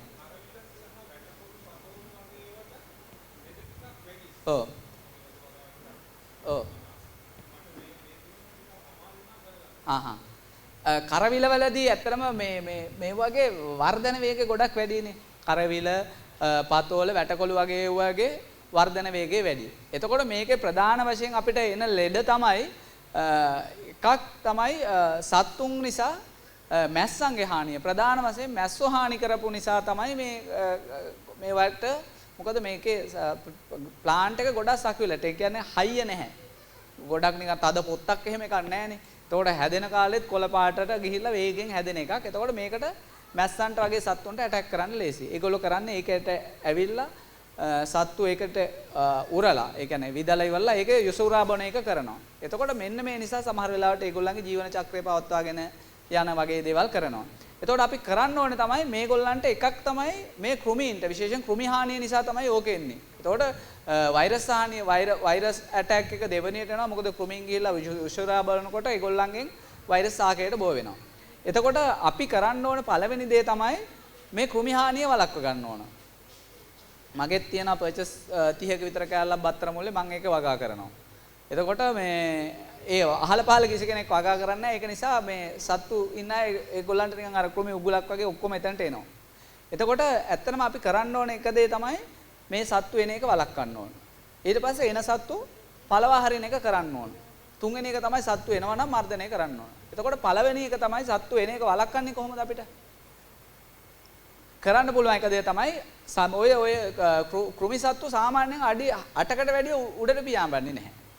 එතකොට අපිට පුළුවන් මේක වටේට දැලක් ගහන්න. දැලක් ගහන එක ප්‍රායෝගික නෑ. පර්චස් 10ක විතර යනකොට දැලක් ගහන්න ගියාම ලක්ෂ 2ක් විතර යනවා දැල ගහන්න. එහෙමනේ නේ. එතකොට ඒක අපිට අමාරුයි. එතකොට අපිට හැබැයි පුළුවන් අපිට ඉඩම් කෑල්ල වට කරගෙන පරණ සාරේ ටිකක් පාවිච්චි කරන්න. එහෙම කරනවා.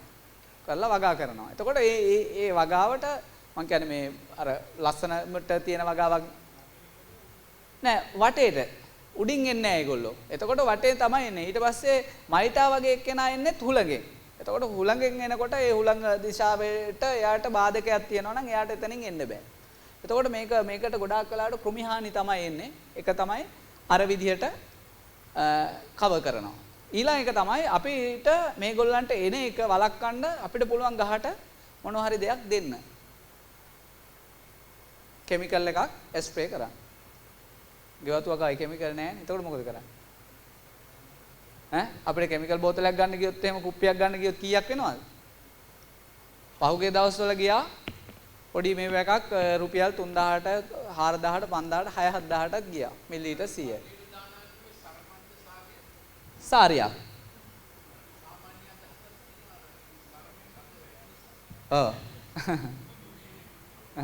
නෑ ඇත්තටම මේගොල්ලන්ට මේ ෆිසිකල් බැරියර් එකක් හදනවා අපි කොමියුනිට එන්න බැරි වෙන්න. එතකොට අපිට පුළුවන් පුංචි ඉන්සෙක්ට් ප්‍රූෆ් නෙට් එකක් පාවිච්චි කරන්න පුළුවන්. එතකොට ඒක කරන්න පුළුවන්. ඒකට ටිකක් වියදම් වැඩි. සාමාන්‍ය මීටර් 100ක වගේ එකක් ඉන්සෙක්ට් ප්‍රූෆ් නෙට් එකක් ගන්න රුපියල් 25000ක් 30000ක් වගේ පහුගිය කාලේ තිබ්බේ. දැන් නම් සමහර වෙලාවට චුට්ටක් වැඩි වෙලා ඇති. රුපියල් 100ක් 200ක් විතර. හරි?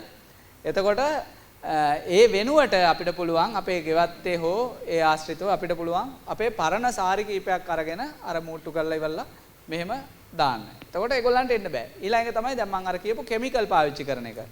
කෙමිකල් නෑනේ අපිට. එතකොට අපි මොකද කරන්නේ? අපිට පුළුවන් කෙමිකල් ටිකක් හදාගන්න. කොහොමද හදන්නේ? මම හිතන්නේ ඔය දැන් ගෙවතු වගා කරන අය දන්නව ඇති. අම්මා කොහොමද හදන්නේ? මොනවද හදන්නේ?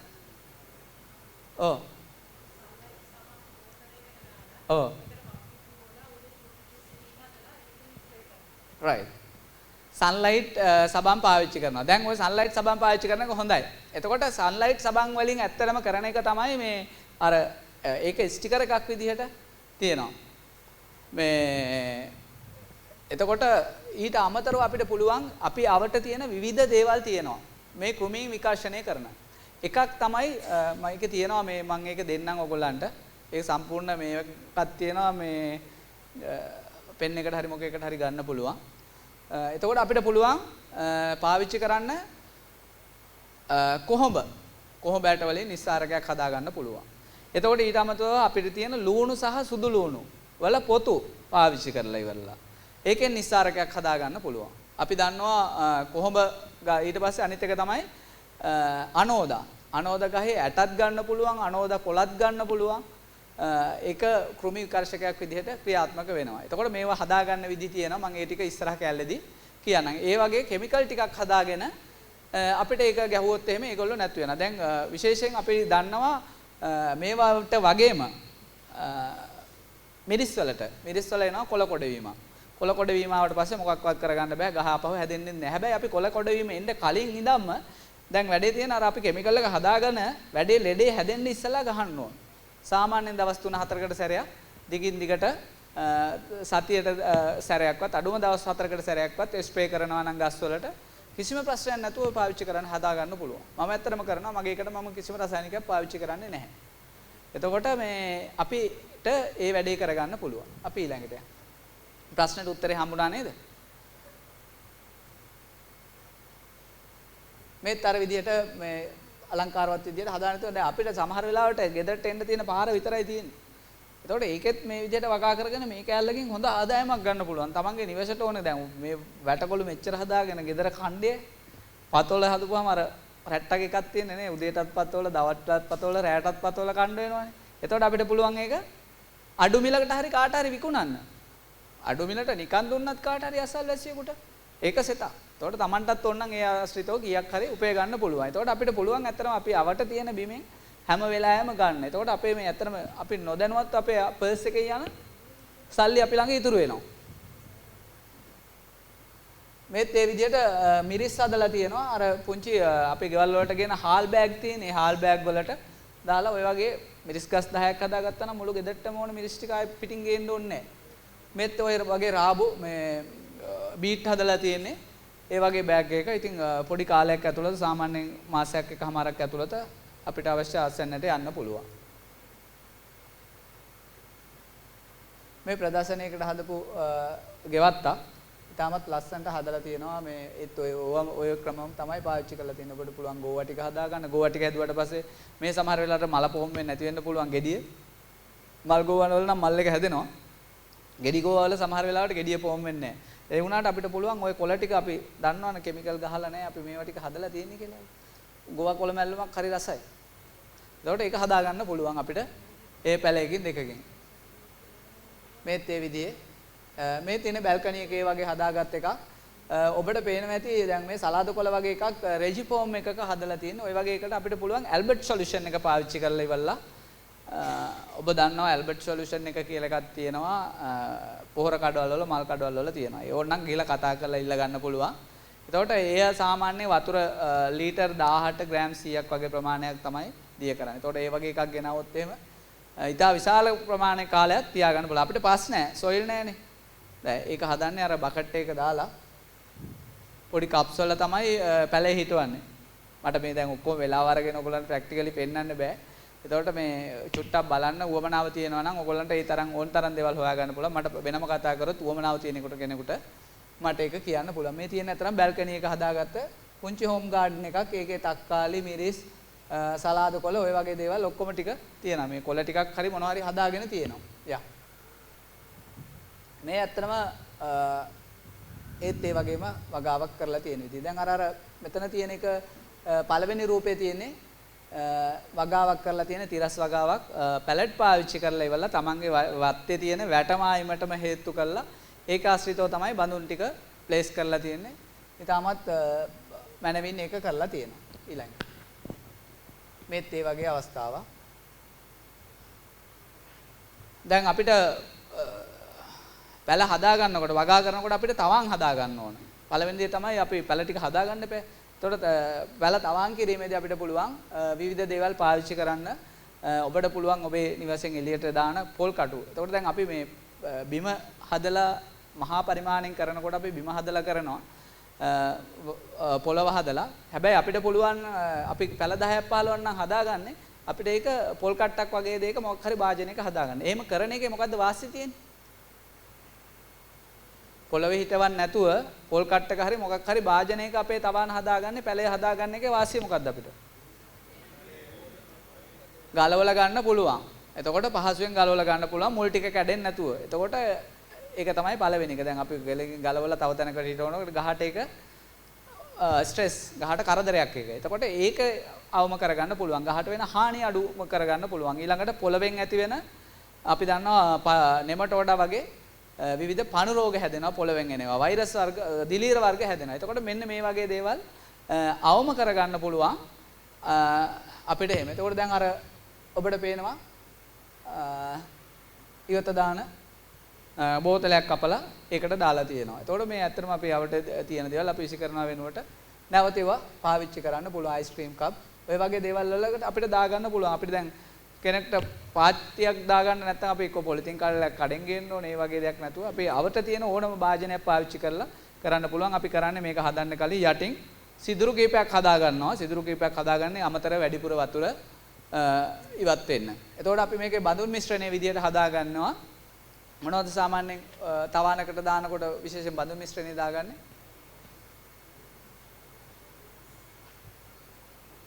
ඔව් වැලි කොම්පෝස්ට් සහ ප්‍රධාන වශයෙන් වැලි සහ කොම්පෝස්ට් දෙක පාවිච්චි කරන්න පුළුවන්. කෙනෙක්ට පස් තියෙනවා නම් හොඳට හලලා ඉවරලා පසුත් පාවිච්චි කරන්න පුළුවන්. අපි සාමාන්‍යයෙන් කොම්පෝස්ට් ටිකක් පාවිච්චි කරනවා. එතකොට එහෙම නැත්නම් තවත් අය මේක පාවිච්චි කරලා ඉවරලා මේ කොහුබත් වලත් වගා කරනවා එක එක භෝග අණුව.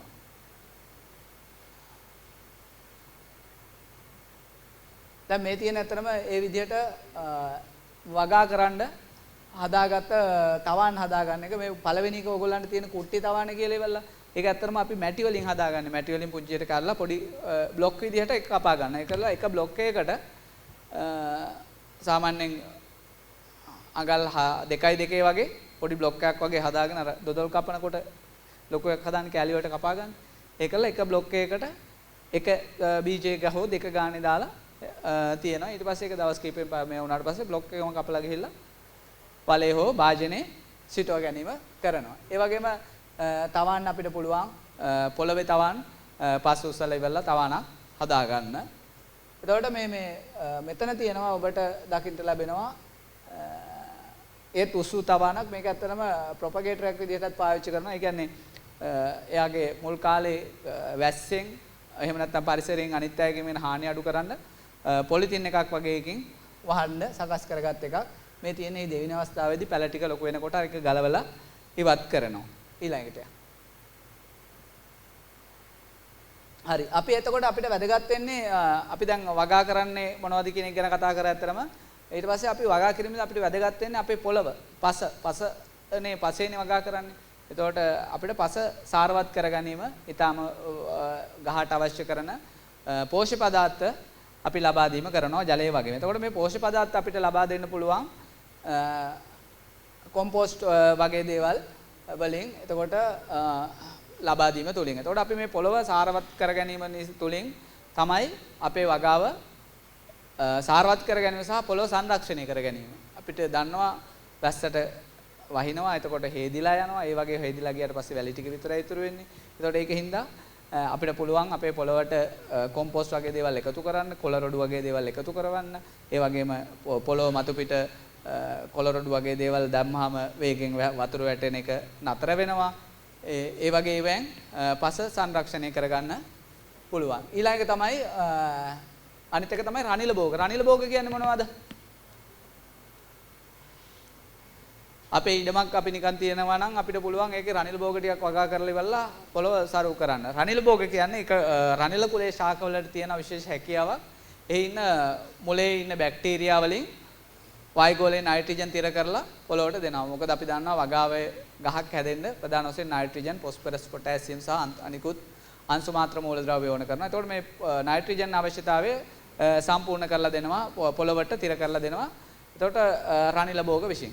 ඊට පස්සේ ඊළඟ පාරේ රනිල භෝග තිබ්බ කොටසේ අපි වෙනත් වගාවක් කරනවා. රනිල භෝග වලට මොනවද අයිති වෙන්නේ? කව්පි, මුං, වෙන රටකජු, ඒ වගේ ඒ කුලයේ රනිල කුලයේ ශාක අයත් වෙනවා. ඊට පස්සේ තමයි මම අර කිව්වේ වසුන්නේදී මතරම පොළවට ජීවී වසුන්, ඒ කියන්නේ වැස්මක්. අපි ඔය තනකොළ අල්ලනවා කියන්නේ ඒකත් වැස්මක්. එතකොට මේ ඒ වගේ වසුන් භෝග පාවිච්චි කරන්න පුළුවන් වගාව බිම ආරක්ෂා කරගන්න.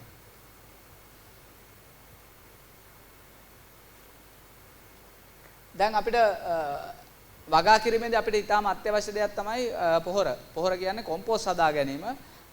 අපිට පුළුවන් රසායනික පොහොර ගෙනල්ලා දාන්න. ආශ්‍රිත තැන් වල තියෙනවා නම් එහෙම නැත්නම් අපිට පුළුවන් කාබනික පොහොර වෙන තැන් වලින් ගෙනල්ලා දාන්න. එහෙම නැත්නම් අපිට පුළුවන් අපේ නිවස ආශ්‍රිතව අපිට කොම්පෝස්ට් ටිකක් හදා ගන්න. අපේ ගෙවල් වලින් හැමදාම අපි දන්නවා ඉතා විශාල ප්‍රමාණයක් මොනවා හෝ අපද්‍රව්‍ය, දිරණ අපද්‍රව්‍ය අපි නිකුත් කරනවා.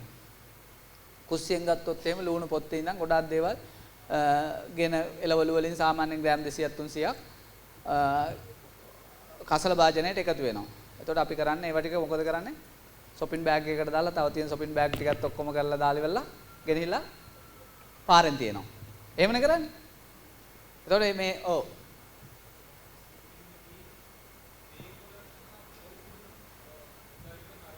මොනවද? තේ කොළ සහ පොල් කුඩු කොම්පෝස්ට් වෙන්න දාන්න පුළුවන්. නෑ. අපේ පොල් කුඩු වල පොල් කුඩු ටික අපි දානවනේ එළියට දානවා. ඒක දිලීර ඇති වෙනව නෙවෙයි. සාමාන්‍යයෙන් දැන් කොම්පෝස්ට් එකක් හැදෙනකොට අපි දාන සියලු දේවල් ඒක ඇතුලේ දිරා යන්න පටන් ගන්නවා. බැක්ටීරියා වලින් සහ පණුවන්ගෙන් දිරණ එක කරනවා. දැන් ඔයගොල්ලෝ දන්නවා ගැඩවිල්ලෝ වගේ දාගෙන හදන්න පුළුවන් ඊටාම අනර්ග පොහොර එකක්. ගැඩවිල් පොහොර කියලා කියන්නේ ඒක නයිට්‍රජන් ප්‍රතිශතය ඊටාම වැඩි. එතකොට ගැඩවිල් පොහොර හදනවා. දැන් අපේට වැඩි හුරු නැති වුණාට උතුරේට ගියාම උතුරේ දැන් අවුරුදු ගාණක් තිස්සේ ඒගොල්ලන්ට තිබුණේ අවුරුදු 30ක් 40ක් තිස්සේ රසායනික පොහොර. ඒගොල්ලෝ ඒව තමයි හදාගත්තේ. ගැඩවිල් පොහොර, දියර පොහොර. දැන් අර අපේ අතන ගෙනල්ලා තිබුණා මේ පොහොර එකක් මේ බස්නාහිර පළාත් කෘෂිකර්ම අමාත්‍යාංශයෙන් හදපු එකක්, මාළු ආශ්‍රිතව හදන එකක්. අර පහුගිය දවස්වල මේ පැත්තේ කට්ටිය කෑ ගහුවා ඔයගොල්ලන්ට මතක ඇති. මේ එතකොට මේ වගේ දේවල් ඒගොල්ලෝ පාවිච්චි කරා. එහෙන් පාවිච්චි කරලා ඉවරලා ඉතා අනර්ග පොහොර හදාගෙන ඒවෙන් තමයි වගා කරේ. දැන් මම ওই පහුගිය කාලෙම මම උතුරේ සංචාරය කරා මේ පොහොර වැඩසටහනකට. එතකොට ඒගොල්ලෝ කිව්ව මහත්තයා මේ අපිට ඕක 아무තු දෙයක් නෑ. අපි ඕකෙන් තමයි කරේ. මොකද අපිට අවුරුදු 30ක් යූරියා තිබ්බේ නෑ මෙහි කියලා. අපිට ඒකින්ද එහෙම ප්‍රශ්නයක් උනේ නෑ කියලා. හැබැයි ඒ කියන්නේ ඒක ඒගොල්ලෝ ඒ විදිහට පාවිච්චි කරා. ඒකට හැබැයි ඉතින් අර රසායනික පොහොර ගිහිල්ලා යූරියා ටිකක් විසි කරනවා වගේ නෙවෙයි. ඒකට පොඩි කැපවීමක් ඊට වඩා කැපකිරීමක් අවශ්‍ය වෙනවා. එතකොට අර පොහොර සියලු දේවල් දිරා යන සියලු දේවල් එකතු කරලා ඉවරලා කොම්පෝස්ට් හදා ගන්න පුළුවන්. එහෙම ගැටලුවක් නෑ. ඕන දෙයක් තේ කොළ උනත් පාවිච්චි කරන්න පුළුවන්. yes sir.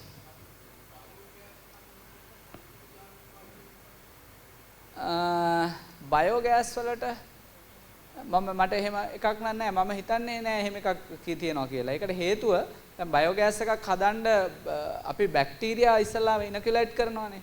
ගොම කරලා ඉවරලා ගොම වලින් බැක්ටීරියා ඉනකියුලේට් කරනවා. ඊට පස්සේ අපිට දෙන නිවසේන ඕන එකක් ඒකට දාන්න පුළුවන්.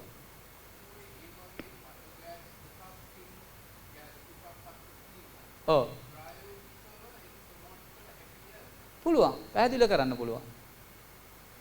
කිසිම ගැටලුවක් නැහැ මේ බයෝගෑස් ප්‍රායෝගික කරන්නත් පුළුවන්. ප්‍රායෝගික කරනවත් මිනිස්සු දැන් පව මේ කමර්ෂල් මට්ටමේ වාණිජ්‍ය මට්ටමේ බයෝගෑස් රියැක්ටර්ස් හදනවා. සාමාන්‍යයෙන් බැරල් ලීටර් 500ක විතර එකක් හදනවා. ලීටර් 200ක නම් මදි චුට්ටක්. ඒතකොට ලීටර් 500ක විතර මේ එකක් හදාගත්තොත් ඔයගොල්ලන්ට ලීටර් 500ක 1000ක විතර ප්ලාස්ටික් සෙල් ටැංක් එකක් ගෙනල්ලා ඉවරලා ඒක හදාගත්තොත් ගෙදරට ඕන ගෑස් ටික හදා ගන්න පුළුවන්. ඒක කාබනික පොහොර. ඒ දියර එක කෙලින්ම දාන්න පුළුවන් වගා බිමට යොදා ගන්න පුළුවන් වගාවට. ඒක නයිට්‍රජන් සහ ඉතා හොඳ දියර පොහොරක් සහ ඒකේ හෝමෝන් අනම්මනම් ගොඩක් දේවල් තියෙනවා. ඒක හොඳම ඉතාමත් හොඳ එකක්. එතකොට මම අර කියාගෙන ආවේ අපිට පුළුවන් කොම්පෝස්ට් ටික හදා ගන්න ක්‍රම තියෙනවා. විවිධ ක්‍රම තියෙනවා. මම අර ඉස්සෙල්ලා කිව්වේ ගේ පිටිපස්සේ පොඩි වලක් කපලා ඉවරලා ඉඩ තියෙනවා නම් ඒ වලට ගෙනහිල්ලා අර කුණු ටික ඔක්කොම ටික දාලා ඉවරලා දිරලා යවන්න පුළුවන්. ඒක සාමාන්‍ය නිකන් එදිනෙදා ගම් වල කරන ක්‍රමය. එතකොට එහෙම නැත්නම් ඒක තවදුරටත් එතනින් එහා පැත්තට ගිහිල්ලා ඒක විද්‍යාත්මකව අපිට පුළුවන් වල ක්‍රමය කියලා හදලා ඒකේ අපි තට්ටු විදිහට ලේයර් විදිහට කොළරොඩු තට්ටුවයි ඊට පස්සේ ගොම තට්ටුවයි ආයෙ කොළරොඩු තට්ටුවක් ඊට පස්සේ දියර ගොම තට්ටුවක් ඔය විදිහට වල පිරෙන්න ඇවිල්ලා සාමාන්‍ය මාසයකට සැරයක් අපි මේක ටර්න් කරලා ඉවරලා සාමාන්‍ය මාස 3ක විතර කදී හොඳට දිරා ගිය හොඳ පොහොර එකක් කාබනික පොහොර එකක් හදා ගන්න පුළුවන්.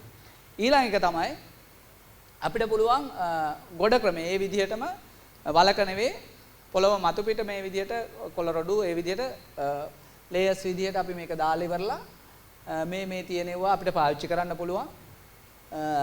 ඒක ඉටරෙත් දෙකකින් වහලා ඉවරලා මාසෙකට විතර සැරයක් ටර්න් කරලා ඉවරලා ආපහු ගොඩ ගහලා තියලා අපිට ඕන පොහොර හදා ගන්න පුළුවන්.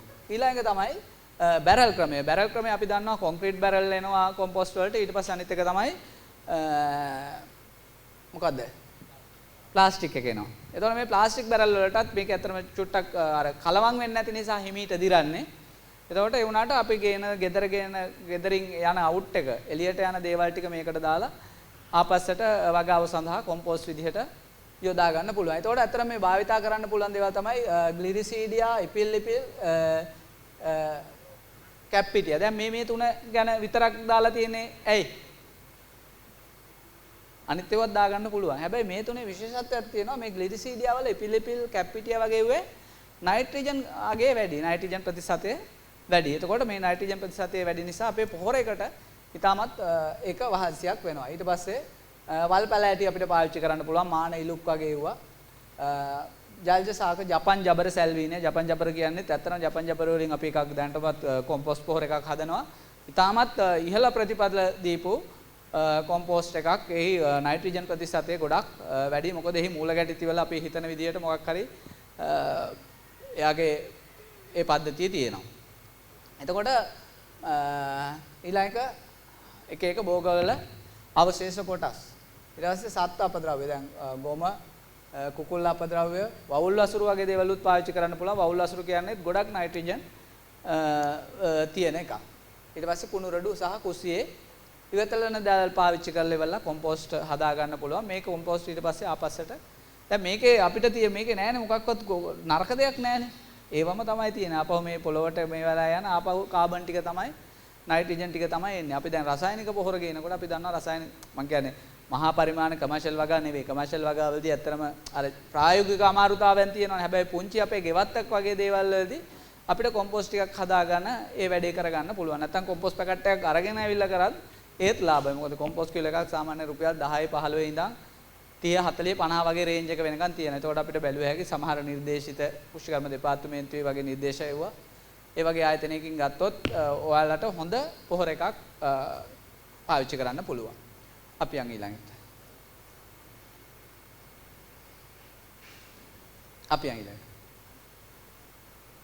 right මම අර ඉස්සල්ලාම ඔයගලන්ට කිව්වා අපේ පාංශු ජල සංරක්ෂණය ගැන. මෙහෙනම් ඒ ගැන එච්චර ලොකුවට මේ පැතිවල මහන්සි වෙන්න දෙයක් නැහැ. මොකද බිම් ඇවිල්ලා පැතලි. ඒක නිසා ඒ තරම් දෙයක් නැහැ. හැබැයි අපි දන්නවා නම් වතුර ගලාගෙන යන තැන්වල ඒ හරස් බැමි හදලා ගල් බැමි දාලා ඒ වගේ ටිකක් කරලා ඉවරලා අපිට පුළුවන් මේ පස සෝදා යන එක වළක්වන්න. මොකද පස තමයි අපේ වටිනාම සම්පත.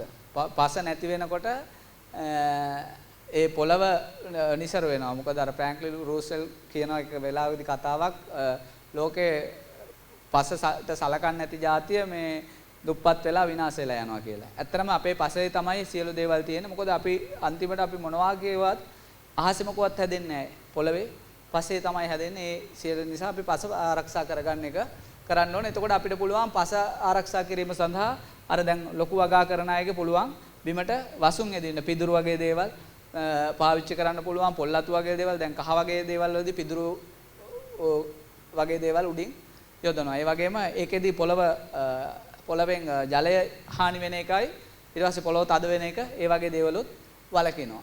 ඊට පස්සේ පොල් එලි වගේ දේවල් යොදලා පාත්‍රි සකස් කරන්න පුළුවන්. ගල් වැටි, කාණු එහෙම නැත්නම් ජීව වැටි පාවිච්චි කරන්න පුළුවන්. අතම ජීව වැටියක් කියන්නේ අපි පේලියට ඒ කියන්නේ ස්ලෝප් එක හරස් කරලා බෑවුම හරස් කරලා හරස් අතට අපි හදනවා මාන නෙවෙයි මොනවද කියන්නේ සේර වගේ දේවල් ඊට පස්සේ එහෙම නැත්නම් පැංගිරි වගේ දේවල් පේලියට හැදුවට පස්සේ එතනින් ඇවිල්ලා වතුර වලට තව දුරටත් හොදගෙන යන්න බෑ. එහෙම නැත්නම් අපි පේලියට කපලා අපහු අපිට පාවිච්චි කරන්න පුළුවන්. වගාවටම අපහු යොදා ගන්න පුළුවන්. ග්ලිරිසීඩියා වගේ ඒවා යොදා ගන්න පුළුවන්. එතකොට වෙනත් ස්ථීර පාන්තු සෝදා පාලු නවත්තන්න ගල්ලට ඉදි කිරීම වගේ දේවල් කරන්න පුළුවන්. අපි යන් ඊළඟට. මම අර කියපු ඒවා ටික තමයි මේකේ තියෙන්නේ. අපි ඊළඟට. මේ තියෙන්නේ තේ ආකාරයට සකස් කරගත් එකක්. අර මේක නම් ඔය වත්තක ලොකු බෑවුමක කාණු සකස් කරලා තියෙනවා. ඒතකොට ඒ කාණුවට තමයි හොදගෙන එන ඒවා ටික එන්නේ. ඊට පස්සේ ඒකේ වතුර ඉතු කරලා වතුර පොළොවට බහිනවා. හොදගෙන යන්නේ නැහැ. ඊට පස්සේ අපිට පුළුවන් අපිට ඊළඟ දැන් අපි පොහොර හදාගත්තා හිටවගන්නේ කොහොමද කියලා කතා කරගත්තා. ඊට පස්සේ කෘමි පාලනය අපිට වැදගත්ම දේ තමයි අපිට මේ ඒගොල්ලෝ අපේ කොටසක්නේ පරිසරයේම කොටසන්නේ සත්තුන් කියන්නේ. එතකොට අපි ඉන්නවා වගේ මේගොල්ලොත් ඉන්නවා. එතකොට ඒගොල්ලෝ මරණවා නෙවෙයි අපි කරන්නේ පාලනය කරගන්නවා. මොකද ඒගොල්ලෝ මේ පරිසරයේම කොටසක්. අපි කෘමීන් මරන්න ගියාට පස්සේ එන්නේ මොකද? කෘමීන්ගේ කරදරේ වැඩි වෙනවා. ඒක බොහොම පැහැදිලි. දැන් අපිට උදාහරණයක් බත්කුරා කියන සතා පරිසරයට ඕන එක්කෙනෙක්ද දෙපා එක්කෙනෙක්ද? ඕන එක්කෙනෙක්. බත්කුරා ඉන්නවා නම් පරිසරයේ ඉන්න මදුරු කීටයෝ ඩෙන්ගු කීටයෝ ඒගොල්ලෝ වගේ අය නැතුව යනවා. එතකොට අපේ මදුරුව මරන්න මොනවද ගහන්නේ? මැලතින් ගහනවා. මැලතින් ගැහුවට පස්සේ මොකද උනේ? බත්කුරොත් නැතුව ගියා. ඒකින් තමයි ඩෙන්ගු වැඩි වුණා කියලා කියන්නේ. පස්සේ පහු කාලෙකදී බස්නාහිර පළාතේ මැලතින් ගහන එක නතර කරලා තහනම් කරනවා. ඒක නිසා යම් ප්‍රමාණයක් කන්ට්‍රෝල් වුණා කියලා කියනවා. මම දන්නේ ඒවා රිසර්ච් කරලා පේපර්ස් කරලා නැහැ. හැබැයි එහෙම දේවල් එනවා. අපි දන්නවා ඒ කියන්නේ හැම පරිසරයකම ඉන්නවා අපිට වගාවේදී හානි කරන අය ඉන්නේ චුට්ට දෙනයි. අපිට හානි කර අය ඉන්නේ 10ක් විතර. හැබැයි ඒගොල්ලන්ගේ විලෝපිකයෝ ඉන්නවා 25ක් විතර. එතකොට ඒකින්ද ඒගොල්ලෝ කන්ට්‍රෝල් වෙනවා. ඇත්තටම අපේ දේශීය වගාවේදී සහ මේ ජෛව වගාවලදී අපේ ඉපැරණි ක්‍රමයේදීත් අපි සත්තු මරනවා වෙනුවට කන්ට්‍රෝල් කරන එක සහ පළවා හරින එක තමයි අපි කරේ. එතකොට අපිට පුළුවන් මේ කෘමි පාලනය සඳහා අපිට විවිධ දියර වර්ග හදා ගන්න පුළුවන්. එකක් තමයි කොහොඹ සහ දුම්කොළ ඊට පස්සේ ගඳ පාලන සුදු ලුණු වගේ දේවල් පාවිච්චි කරලා සාක ඒවයි නිස්සාරණ හදා ගන්න පුළුවන්. ඊට පස්සේ සබන් භූමි තෙල් මිශ්‍රණයක් අර කිව්වා වගේම පාවිච්චි කරන්න පුළුවන්. ඒ වගේම වෙනත් තව ක්‍රම තියෙනවා. මම ඒවා ඉස්සරහට කියන්නම්. අනිත් එක තමයි අපි දැන් අර පුංචි වගාවක් කරනකොට අපි නිතර බලනවා. කොලේ උඩ පැත්ත බලනවා වගේම කොලේ යට පැත්තත් බලන්න ඕනේ. එතකොට මයිටාවෝ ඇවිල්ලා ඉන්නවා නම් මයිටාවෝ නෙමෙයි මේ කුඩිත්තු වගේ අය ඉන්නවා. සුදු මැස්සෝ ඊට පස්සේ සුදු මැස්සා විදලා ගියාට පස්සේ කුඩිත්තු ඉන්නවා. ඊළඟට කවුද මේ ඔය කොරපොතු කුරුමී වගේ අය ඒගොල්ලෝ ඉන්නවා. ඒගොල්ලෝ ඉන්නවාද කියලා අපිට පත්‍ර බැලුවහම පේනවා. දැන් කොලයක් අනිවාර්යයෙන් හැම වෙලේම උඩින් බලනවා වගේම යටපැත්ත බලන්න ඕනේ. එතකොට ඒක තමයි. ඊට පස්සේ අපිට දකින්න ලැබෙන එකක් තමයි ඔය දැන් ඉරිස් වගේ වැටකොළු, පතෝල වගේ, කරවිල වගේ මොනවද තියෙන්නේ? අර මෙහෙම දාර ඉරි ගිහිල්ලා තියෙන්නේ. කොලේ පත්‍ර කනින්න. පත්‍ර කනින්න කුරුමිනියෙක් ඉන්නවා. එයා පුංචි පණුවෙක්. එයා මේ පත්‍රයේ ඇතුලේ හරිත කොටස කාගෙන යනවා. ඉතින් ඒක කාගෙන ගියාට පස්සේ අපේ මොකද හරිත කොටසෙන් නිෂ්පාදනය කරන්නේ. ඒ නිෂ්පාදනය අඩු වෙනවා. ඒකින්ද අපි ඒගොල්ලන්ටත් ඇත්තටම කරන්න තියෙන්නේ අපි කලින් අර හදාගන්න දියර සතියකට සැරයක් ස්ප්‍රේ කරන එක. මොකද හැදුනාට පස්සේ ලෙඩේ ආවට පස්සේ බෙහෙත් කරන්න අමාරුයි. නේද? අපි බඩේ අමාරුවක් හදා ගන්නවා. බඩේ අමාරුව හැදලා ඉවරලා බඩේ අමාරුවට එතකොට බෙහෙත් කරන්න ගියාට පස්සේ ගොඩාක් දේවල් කරන්න ඕන. එතකොට රෙස් කරන්න ඕනේ, මේවා කරන්න ඕනේ, තව බෙහෙත් ගන්න ඕනේ. අපි බඩේ අමාරුව හදා ගන්න නැතුව හිටියොත් අපිට වතුරෙන් නම් හැදෙන්නේ. අපි වතුර ටික උණු කරලා බොනවා නම් නේද? අපි කැම ටික උණුවෙන් කනවා නම්. ඒතර මම කියන්නේ ඒ වගේ අපිට ඕන කරන ප්‍රිකෝෂන්ස් ටික අපි හරියට අත් දෙක හොදලා කනවා නම් ඒ වගේ මම කියන්නේ මේකෙදිත් එහෙමයි. අපි අර හදාගන්න ඒවා සතියකට සැරයක් වගේ ස්ප්‍රේ කරන්න පුළුවන් ගස් වලට. සහ නිරීක්ෂණය ඉතාමත් වැදගත් වෙනවා. එක සතෙක් දෙන්නෙක් ඉන්නවා නම් ඒගොල්ලෝ අතින් කෙලින්ම ගලවලා අයින් කරන්න. ඊට වඩා ඉන්නවා නම් තමයි ගොඩක් වෙලාවට අපි මේ මර්ධන ක්‍රම වලට යන්නේ. රසායනික මර්ධන ක්‍රම වලටත් යන්න පුළුවන්. ගෙවතු වගාවේදී සාමාන්‍යයෙන් අවශ්‍යතාවයක් නැහැ.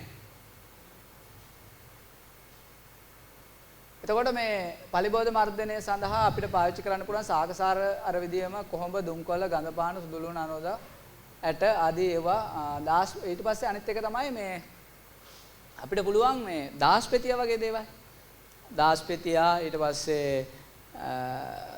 හිඟුරු කියන්නේ ගඳ පාන වගේ දේවල් අපේ බෝඩර්ස් වල වැවුවාම මේ ඒගොල්ලෝ එන්නේ දාස්පෙතිය වලට ලොකු සත්තු විකර්ෂණය වෙනවා. එතකොට ඒ වගේ විකර්ෂණය කරන භෝග අපිට පාවිච්චි කරන්න පුළුවන්.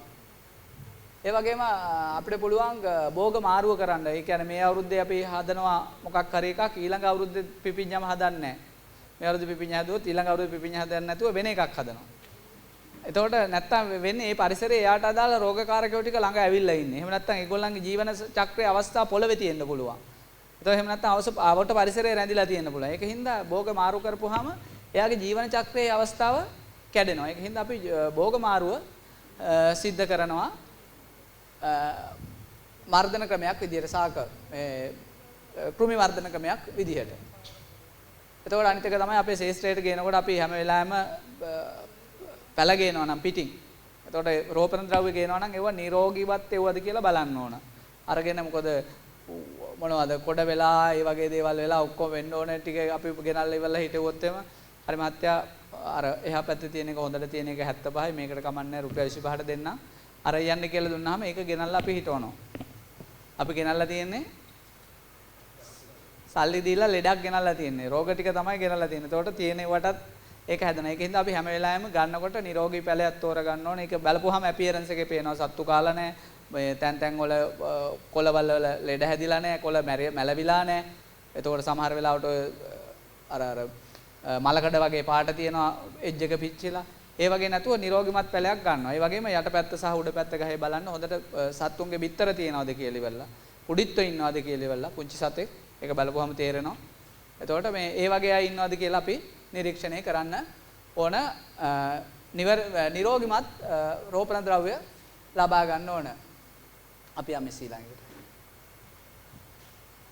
එතකොට මේ මම අර කලිනුත් කිව්වා ගෙවත්තේ භෝග රෝග පාලනය භෝග මාරුව රෝග හැදිලා තියෙන පැලෑට ඉවත් කරනවා. දැන් අපි ඔය දන්නවා සමහර වෙලාවට බණ්ඩක් වගේ ඒවට කහ පාට එකක් එනවා.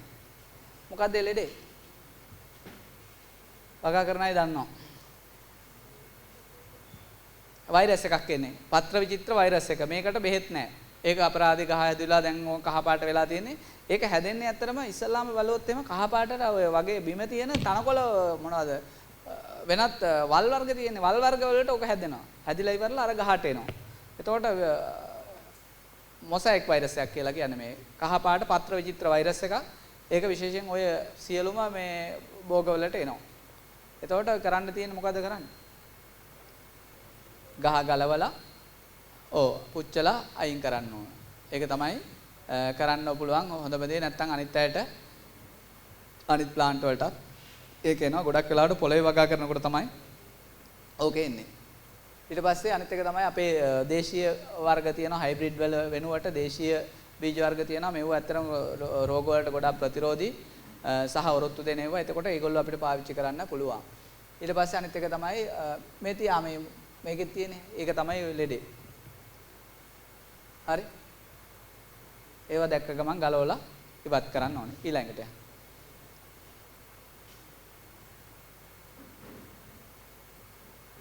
මේකදී ඇත්තටම මේ තියෙන එක එක ඒවා කොහොමද හිටවන්නේ ප්‍රධාන කරවිල වැටකොළු පතොල පිපිඤ්ඤ වට්ටක්ක වගේ දේවල් කොහොමද හිටවන්නේ ඊට පස්සේ ඒවා පරතරය මොකද්ද පොහොර කොහොමද යොදන්නේ වැල් කොහොමද පුහුණු කරන්නේ මම හිතන්නේ මේ ලොකු වෙලාවක් අරගෙන අපිට කතා කරන්න ඕන එකක් ඊට පස්සේ කෘමි පාලනය අපි දැන් කෘමි පාලනය ගැන නම් ඇත්තටම කතා කරා ඊට පස්සේ පෝෂණ ගුණය ගැන ඔයගලන්ට හොයාගන්න පුළුවන් වෙයි. එතකොට මේ අපිට ඇත්තටම මේකේදී වැදගත් වෙන්නේ අපි මේ පොහොර යදීම සිටවීම සහ පුහුණු කිරීම. පොහොර යදන එක අපි සාමාන්‍යයෙන් රසායනික පොහොර යොදනවා නම් කොච්චර වයි කාලයකට සැරයක්ද යොදන්නේ?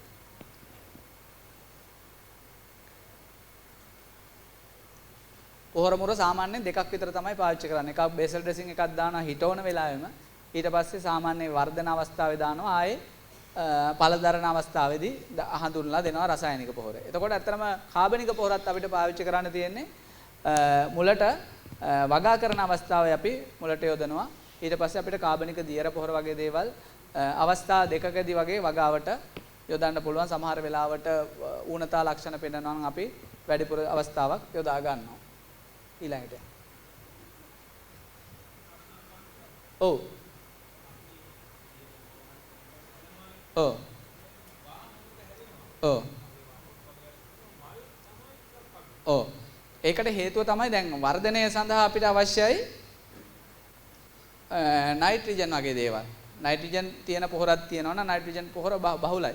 එතකොට ඒකෙන් අපිට මේ ගහේ වර්ධනය වෙනවා. හැබැයි ගහේ මල් හැදෙන කාලෙදී විශේෂයෙන් අපිට අවශ්‍ය වෙන්නේ පොටෑසියම්. පොටෑසියම් අවශ්‍යතාවය ටිකක් වැඩි. එතකොට පොටෑසියම් අඩංගු පොහොරක් අපිට පාවිච්චි කරන්න පුළුවන්. එතකොට අපි විශේෂයෙන් ඕගොල්ලන්ට ගෙදරකදී කරනවා නම් ඕගොල්ලන්ට පුළුවන් කෙසෙල් ආශ්‍රිතව කෙසෙල් ලෙලි පරණ වෙන කෙසෙල් ඒ වගේ දේවල් පාවිච්චි කරලා ඉවරලා ඕගොල්ලන්ට පුළුවන් පොහොරක් හදාගන්න. ඒ කියන්නේ සාමාන්‍ය කෙසෙල් ටිකක් බ්ලෙන්ඩ් කරලා හරි මේවා කරලා ඉවරලා වතුර ෂෝක් කරලා තියලා පැය 48ක් විතර වතුර මේවා කරලා අරගෙන ඒක ගහට දාන්න පුළුවන්. ඒක හොඳ පොහොරක්. එතකොට ඒ වගේ පුළුවන්. ඊට පස්සේ අලු වලත් ඇත්තටම පොටෑසියම් යම් ප්‍රමාණයක් තියෙනවා. ඒ වගේ පොටෑසියම් අඩංගු වැඩිපුර තියෙන ශාක කොටස් පාවිච්චි කරලා ඉවරලා හදාගන්න පොහොරක් අපිට පාවිච්චි කරොත් ඒක කරන්න පුළුවන්. දැන් සමහර එකක් තියෙනවා මේ ඒ පොටෑසියම් නැතිකමත් නෙවෙයි.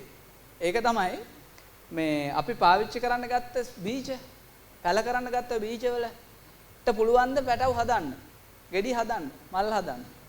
එහෙම බැරි අය ඉන්නවා.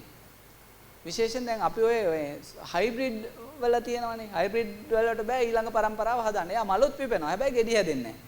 අපි ගොඩක් වෙලාවට කඩෙන් සමහර වෙලාවට හයිබ්‍රිඩ් කරපු තක්කාලි ගෙඩියක ඇට ගෙනල්ලා පැල කරොත් ගහ පැල වෙනවා. පැල වෙලා හොඳට හැදෙනවා. මට ඒ වගේ එකක් වුණා මේ වැටකොළු. හැදුවා ටිකක් අර මගේ කෑල්ලේ සාමාන්‍ය වැල් 20ක් විතර. එතකොට 20කටත් වැඩි. ඊටමත් ලස්සනට හැදුනා. හරිම ලස්සනට හැදුනා මේ හැබැයි එක කරලක්වත් හැදුන්නේ නැහැ. පස්සේ බලපුවාම මේ වෙලා තියෙන්නේ අර හයිබ්‍රිඩ් කරලකින් තමයි යට ටික අරගෙන කඩේ මුදලාලි මට විකුණලා තියෙන්නේ. ඒ වගේ ඒවා. එතකොට එහෙම වෙනකොට අපි ඒක ගැනත් බලන්න අපි බීජ ගන්නකොට කෘෂිකර්ම දෙපාර්තමේන්තුවේ සහතික කරලා තියෙනවද? ඒ වගේ දේවල් තියෙනවා. එතකොට ඒ වගේ බීජ නම් ගැන අපිට විශ්වාසය තියන්න පුළුවන්. නැත්නම් අර සමහර වෙලාවට ගෙනල්ලා පැකට් කරලා මොනවා හරි පැකට් එකක් දාලා විකුණන්න හදන ඒවා තියෙනවා. ඒ වගේ ඒවා ගෙනල්ලා අපේ කාලය අපතේ යනවා. ඒකින්ද ඒ වගේ ඒවා වෙන්න පුළුවන්. අර අනිත් කාරණේ පොටෑසියම් ඌනතාවය නිසා වෙන්නත් පුළුවන්. ඊළඟට යම්මිස්. මේ වගේ තමයි අපිට පලා වර්ග හදා ගන්න පුළුවන්. මුකුණු වෙන්න, ගොටුකොළ, කතරගුණුංග, කොහිල, සාරණ, නිවිති වගේ දේවල් අපේ වත්තේ ඇති කර ගන්න පුළුවන්.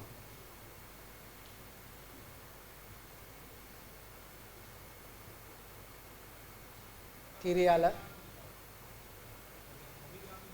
ඔව්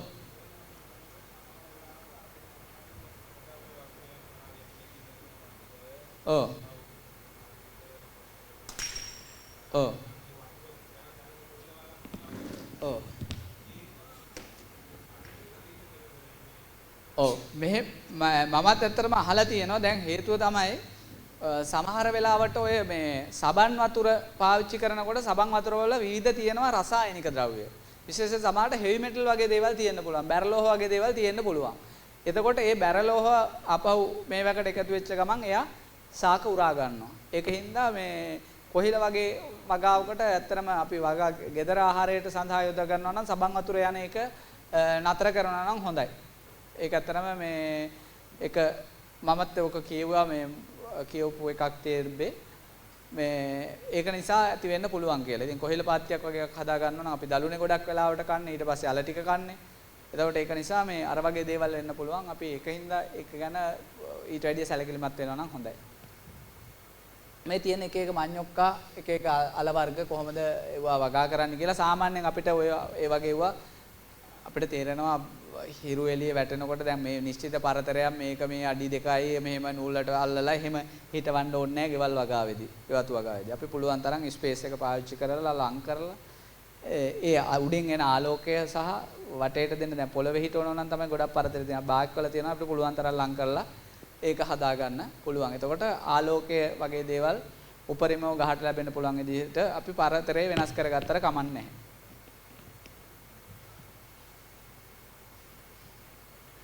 ඔයගොල්ලන්ට තේරෙනවා අපිට හදා ගන්න පුළුවන් ඊටාම පහසුවෙන් හදා ගන්න පුළුවන් පළතුරු තියෙනවා මෙතනින්.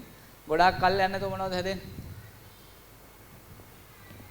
අඹ ගහක්ෙම හැදෙන්න ගියොත් අවුරුදු ලොකු ගස් නම් තියෙනවා. දැන් තියෙනවා අඹ ගස් තියෙනවා ඔය ටොම් ඇන්ඩ් ජෙසි මේවා තියෙනවා අවුරුද්දෙන් දෙකෙන් බඩ් ගස් තියෙනවා අවුරුද්දෙන් දෙකෙන් පූදිනවා. ඒතකොට ඒ වගේ ගහ කීපයක් හදා ගන්න පුළුවන්. ඊට වැඩි ගස් ලැබු පැලයක් එම හදාගත්තොත් එහෙම වැඩි කල් යන්නේ නැහැ පීදෙන්නවා.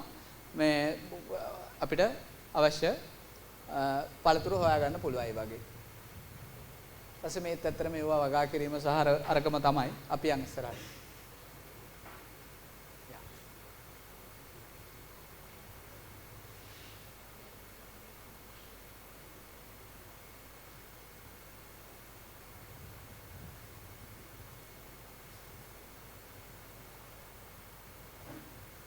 දැන් මේකේ තියෙන්නේ තර වගේම ඉඩමක්. එතකොට මේ බිම සහ වැට ප්‍රදේශය කොහොමද පාවිච්චි කරන්න පුළුවන් කියන එක තමයි මේකේ දක්වලා තියෙන්නේ. හරි. ඉතින් අපි ගෙවත් වගාවක ඇත්තටම සංවර්ධන යුතු අංශ තමයි ගෙවත්ත සැලසුම් කිරීම, කොම්පෝස්ට් නිෂ්පාදනය. අපිට පුළුවන් නම් ගෙදර පොඩි මීමැසි පෙට්ටියක් හදාගන්න. මීමැසි පෙට්ටියක් කියන්නේ මීමැසි පාලනයකදී තාමත් වටිනවා සහ මේ පැණි ඉතාමත් මිලාදිකයි. එතකොට ඔයගලන්ට මීමැසි එකක් පාන ඊට පස්සේ භෝග ද්‍රව්‍ය සහ රෝපණ ද්‍රව්‍ය ලබා ගැනීම. ඊට පස්සේ පාංශු ජල රක්ෂණය, කාබනික වගා කටයුතු, වගාව කප්පාදු කිරීම සහ ඒ කටයුතු. ඊට පස්සේ බඳුන්ගත වගාව. ඊට අමතරව ඔයගලන්ට පුළුවන් ගෘහාශ්‍රිතව බිම්මල් නිෂ්පාදනය වගේ දේවල් කරන්න.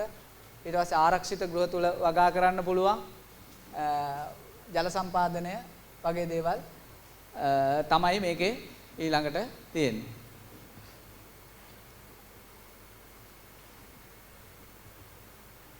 මම අර කලින් පෙන්නපු ඒවා ඉන්නවද හරි?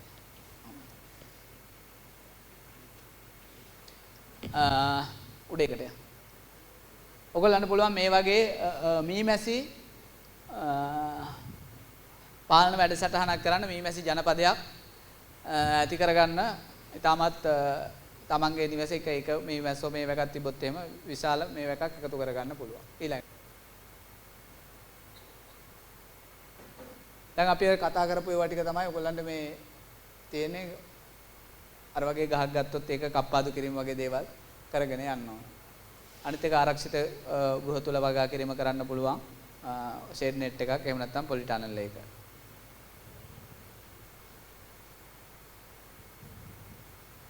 right. ඉතින් ওই ටික තමයි ඔයගොල්ලන්ට මේ ඊටාම කෙටි වේලාවකදී මම හිතන්නේ ඒ පණිවිඩේ ගෙනින්න පුළුවන් උනේ. ඊටමත් ගොඩාක් දේවල් තියෙනවා. කොහොම වුණත් මේ අවස්ථාව ඔයගොල්ලන්ට වැදගත් වෙන්න ඇති කියලා හිතනවා. මොනවා හරි තියෙනවා නම් අන්තිමට ප්‍රශ්නයක් තියෙනවා නම් අහන්න පුළුවන්. 071 79යි 650යි 50 50 071යි 79යි 650යි 50 මන් ශ්‍රීමාල්